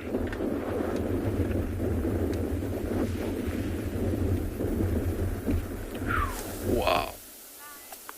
Well, I think a lot of people have been hoping for some rain, particularly given the fact that it's been so hot in places. I mean, here it's been crazy, so the rain will just cool things off and kind of temper that heat a little bit that's been experienced over the last week, particularly. As you can see, Shadulu has found her way to a kill and is chomping away. It is amazing how much she has eaten from this morning. I wasn't here personally, but I saw photos, and Steve showed me a video of how much was on the carcass. And it was pretty much untouched. But if you look at it now, there really is only kind of one back leg that's left. And then it's just the shoulders and the neck and head. So it's a lot has been eaten. But there is definitely enough to keep her, I think, until tomorrow morning, which is good news. It's always nice when you can almost guarantee a kind of leopard in the morning, unless, of course, one of the boys finds her, in which case she doesn't have much luck. But Tingana, his tracks ended up going miles away this morning. We were tracking him deep into Buffelshoek with... Looks like he joined up with a female, I would imagine, in Selef, just judging from where it was and where we last had in Selef was very close to there. So I wonder if those two are not going to be mating again in the near future. And then Hukamuri, his tracks seem to be far, far to the west at the moment. The guys were saying to me that they were following up on his tracks around Elephant Plains, or who they think is him. And, well, Mulawati, no one really knows where he goes. But we haven't seen many signs for him. That's one thing that's been super interesting over the course of the last 2 weeks, is that I've only seen tracks for Mulawati once in 2 weeks on Djuma. And that was right on the southern boundary, and it was following Sibui and the cubs. And the reason why we know it was definitely him is because later that afternoon they found Sibui and the cubs, and he was with them. And so I'm 99% sure that that's his tracks. But that is the only sign of a male leopard that we've had on the southern parts of Djuma. And other than Tingana's tracks, no other sign of a male leopard on Djuma, which is pretty interesting. So I think she should be safe with this kill. I think she'll be fine. I'm pretty sure she'll be able to keep this for herself, and hopefully tomorrow she'll be able to finish it up, and the guys will be able to follow her from here and work out finally if there's still a cub available or around. And Gesha, a leopard can get hurt if it jumps from very high. We once had a male leopard that we used to see around the southern side of Elephant Plains. He was just like Mulawati, super skittish. And I remember there's actually a photo somewhere of it. I don't know who the photographer was, but I can't remember now. But they got a photo of him, and he used to do this kind of Superman stunt, where he used to be up trees as high as what Shadulu is now. And I mean, she's a long way up. And this leopard would just take off from the branches, where she is now, and just jump out of the tree from there and land and run off. And so they generally land okay, but there has been the odd instance where a leopard has landed funny and injured themselves. They sometimes break their tail. Especially if they've been fighting with another leopard in the tree and they fall out, then they sometimes land a little bit funny and the tail can break. But leg injuries, not so much, and most leopards are pretty careful when they're coming down there. It's really an extreme circumstance for a leopard to jump out of a tree at that height. It's either that they are petrified of whatever it is that is chasing them. So if it was a lion, or in this case with that male leopard, it was just that he could not be near vehicles. Or it's a case that they're fighting with another leopard and there's just a mistake and they fall. That's when an injury takes place. But just general day-to-day leopard life, no. You'll see it's difficult because she's not going to come down in the time that we're with her this afternoon. But when she comes down, she'll actually control her descent to a point where she can jump, and then she'll land, and then it's not a very long way that she lands on the ground, and so she'll just be fine with that. All right, well, we'll sit here for the remainder of our drive. Why not? It's a perfect way to finish up this evening, and hopefully we'll continue to be spoiled by her.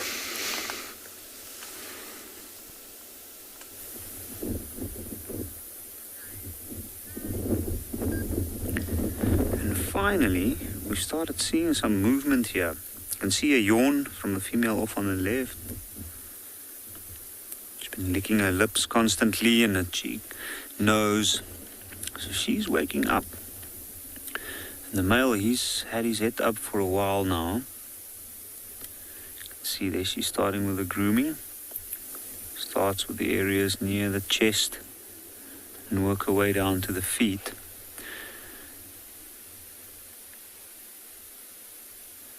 They haven't been very active today, but I'm hoping that we might get to see a little bit of movement now that it's cooled down completely and the sun's down.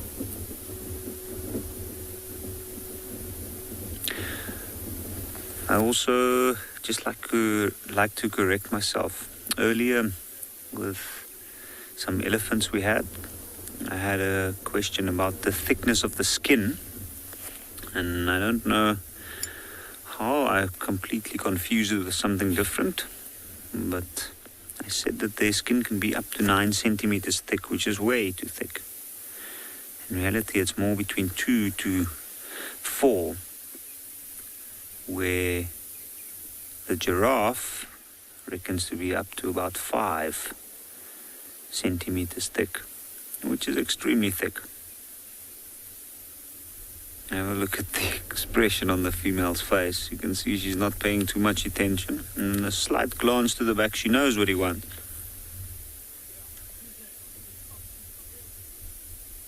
Let's see how he approaches it.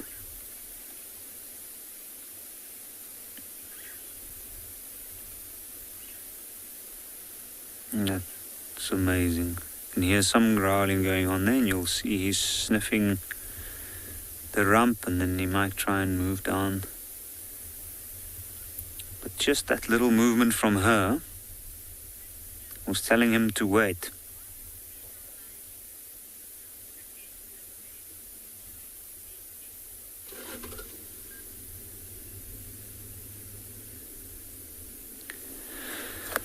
I think I did not hear the name correctly, but if I'm not mistaken, it's Davy.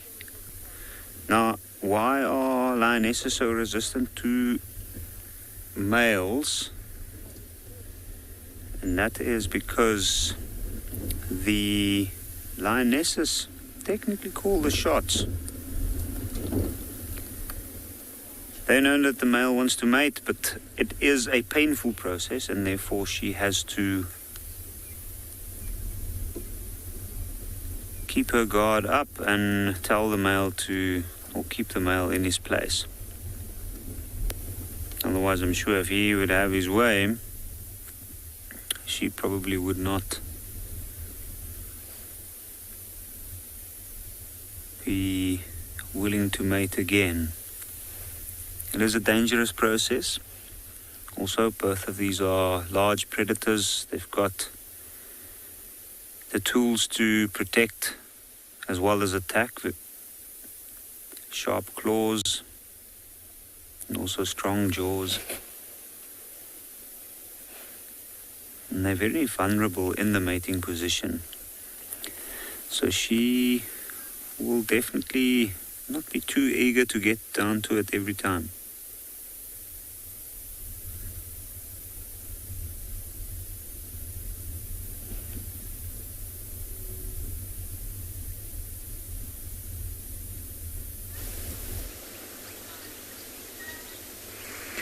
You're back with us here at andBeyond Phinda, where Gerrit and I have managed to find some zebra as well as a small group of giraffe that are busy moving through the bush in the fading light.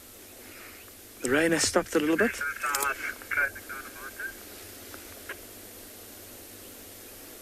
And it looks like the zebra are heading up out of this little depression that we're in, heading up onto an open plain. No doubt to look for some grass and also for a bit of a safe place to rest for the night. But there are those giraffe I was talking about.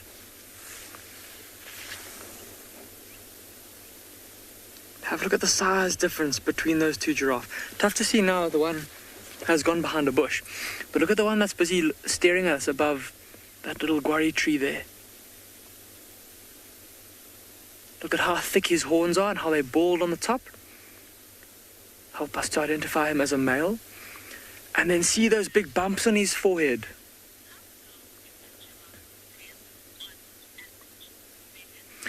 Ooh, Megan, you're asking an interesting question. You're asking how long a giraffe's tail is on average. Megan, I'm not quite sure. I've never actually measured it myself, and I haven't. Oh, look at that. The female's popped out right next to him. But Megan, looking at it from here, I would say, sure, it's got to be a good, not including the hairs, probably a good 70 centimeters. Yeah, a good 70 centimeters long, maybe 60 centimeters, about two and a bit feet. And then with those tail hairs, even longer. It's those tail hairs that make a giraffe's tail so long. Of course, it having to use that tail as a fly swatter and having to reach all the way. Look what she's doing. She's bending down into the ground. Look at that. I wonder if there's maybe a bone down there. Let's see if she comes up with anything. No, nothing. It looked like her head got caught in a thorn bush there. Oh, no, there is. She's got something in her mouth. I think she might have a little bone in her mouth. Yeah, look on this, it'll be her right-hand side of her face. Every now and then there's just a glimpse of a little bone that she's got in her mouth. And she's busy kind of rolling it around in her mouth. Oh, she just spat it out, it looked like. She's busy chewing on that. She may have a bit of a deficiency in her diet in terms of calcium and maybe phosphorus as well. And that's why she's chewing on that bone, trying to get those elements into her diet.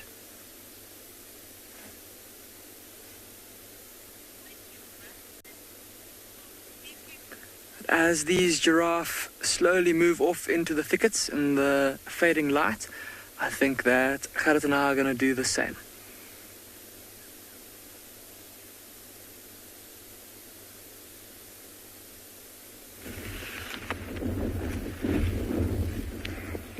I don't think anybody can get enough of giraffe.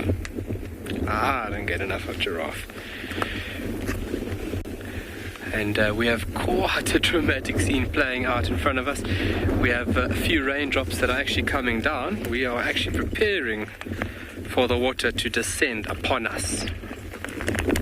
But it's making for a very dramatic scene with that little gap that's being produced that the sun can just shine through. Even the giraffe saying, we're going to move off a little bit. Look at this. All right, but from here, I think we're going to push on. We're going to get rained on, so we're going to just shoot and find a bit of cover. We're going to also push on a bit over here. But what a dramatic scene.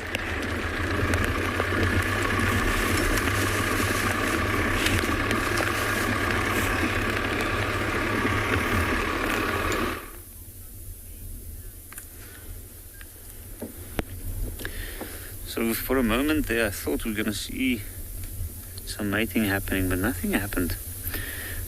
And what good timing. There we go, that's a yawn. Look at the glance over the back. That's her telling him. That's her basically inviting him. Have a look, he's actually trying to bite her tail. He's going So he's going to put his paw on her back maybe and try and stop her to go down. Oh, but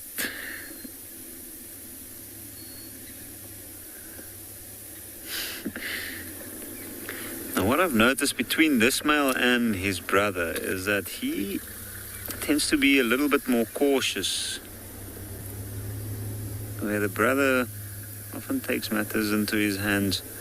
At that point, I'm sure he would have put his paw on her back, tried to force her down.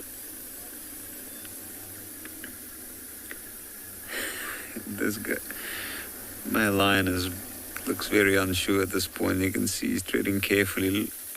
You can see the eyes in the infrared light. And the way it was moving, you can see it's moving quite quickly. So it's focusing on what he's doing, but it's also keeping a constant eye on this lioness.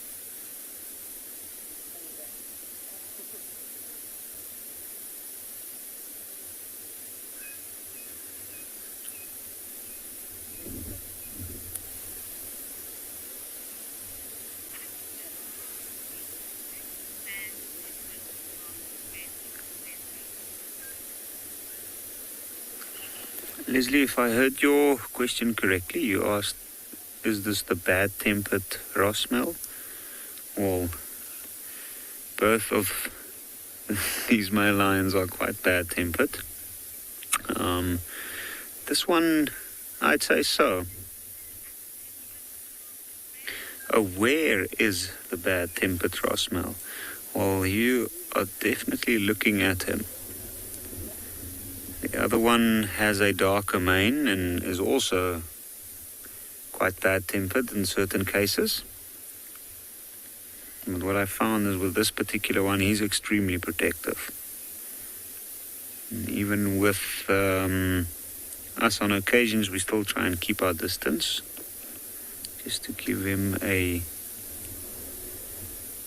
space where he feels comfortable.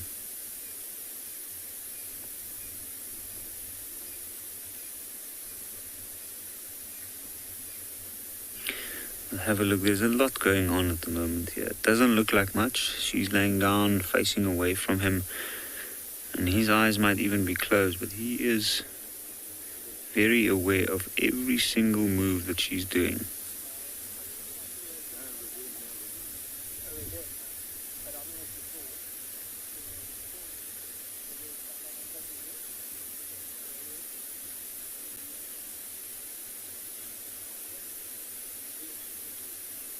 Even something as slight as that movement of the head, and he picks up his head. This male is he's almost a very clingy male, if you want to call it that way. I've noticed with the other males, sometimes he'll distance himself during the periods that they're not actually mating and they're laying down, but this one keeps staying close.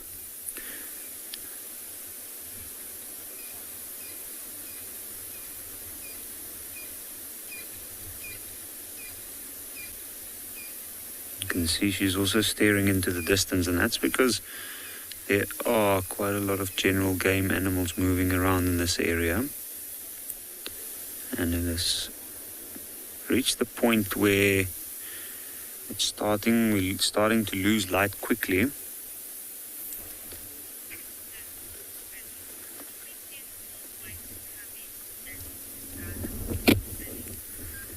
Billy, that's a very good question. Will we get more white cubs at Ngala? I guess we're gonna have to wait and see.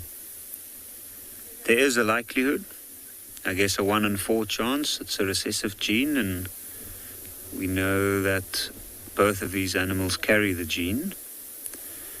In fact, that lioness there, she is the mother of the largest of the white lions that we have here.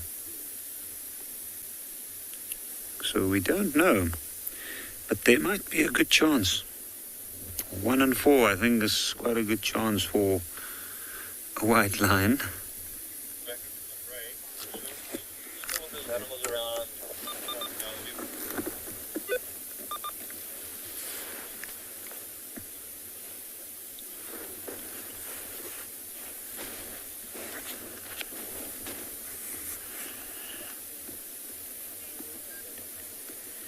It looks like things are turning out to get a little bit more quiet again.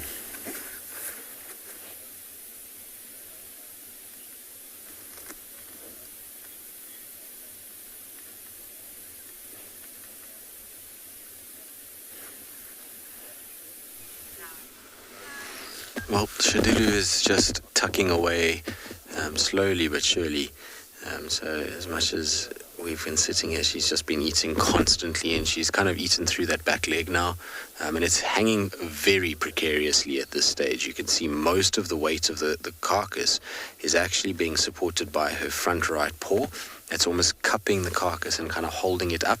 The body weight itself is actually mostly off of the tree, which is not ideal because I have a feeling that it's going to slip fairly shortly and she's going to have a bit of a problem. So let's see what happens. I'm hoping that she doesn't drop it. I mean, ideally we don't want her to be dropping anything, given that she's gone through so much effort to actually have this carcass and to be able to kill the duiker and kind of get it. So I'm hoping that she'll be able to just reposition it slightly and just get a bit of a better grip on it and kind of hang it over the branch a little bit better. But the way it's hanging now, it doesn't look very steady, does it? Girl, don't drop it.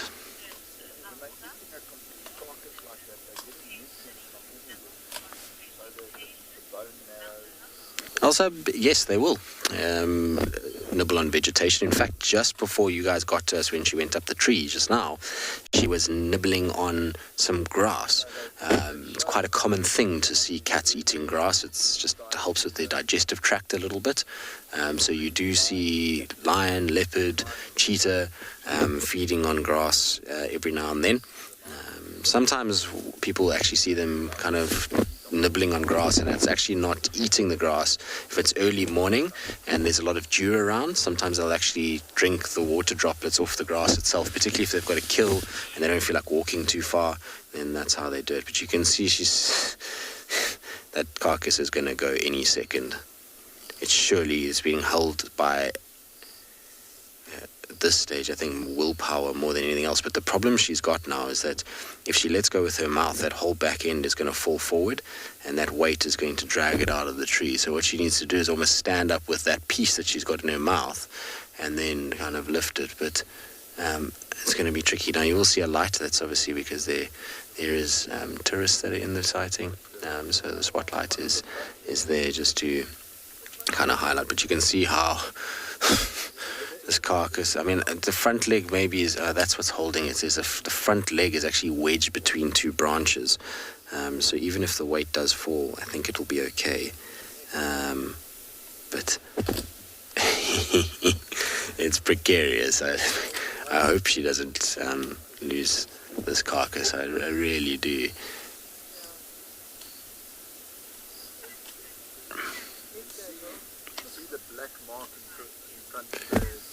Listen, a lot is the answer to that. A leopard is an unbelievable animal that constantly adapts to its surroundings.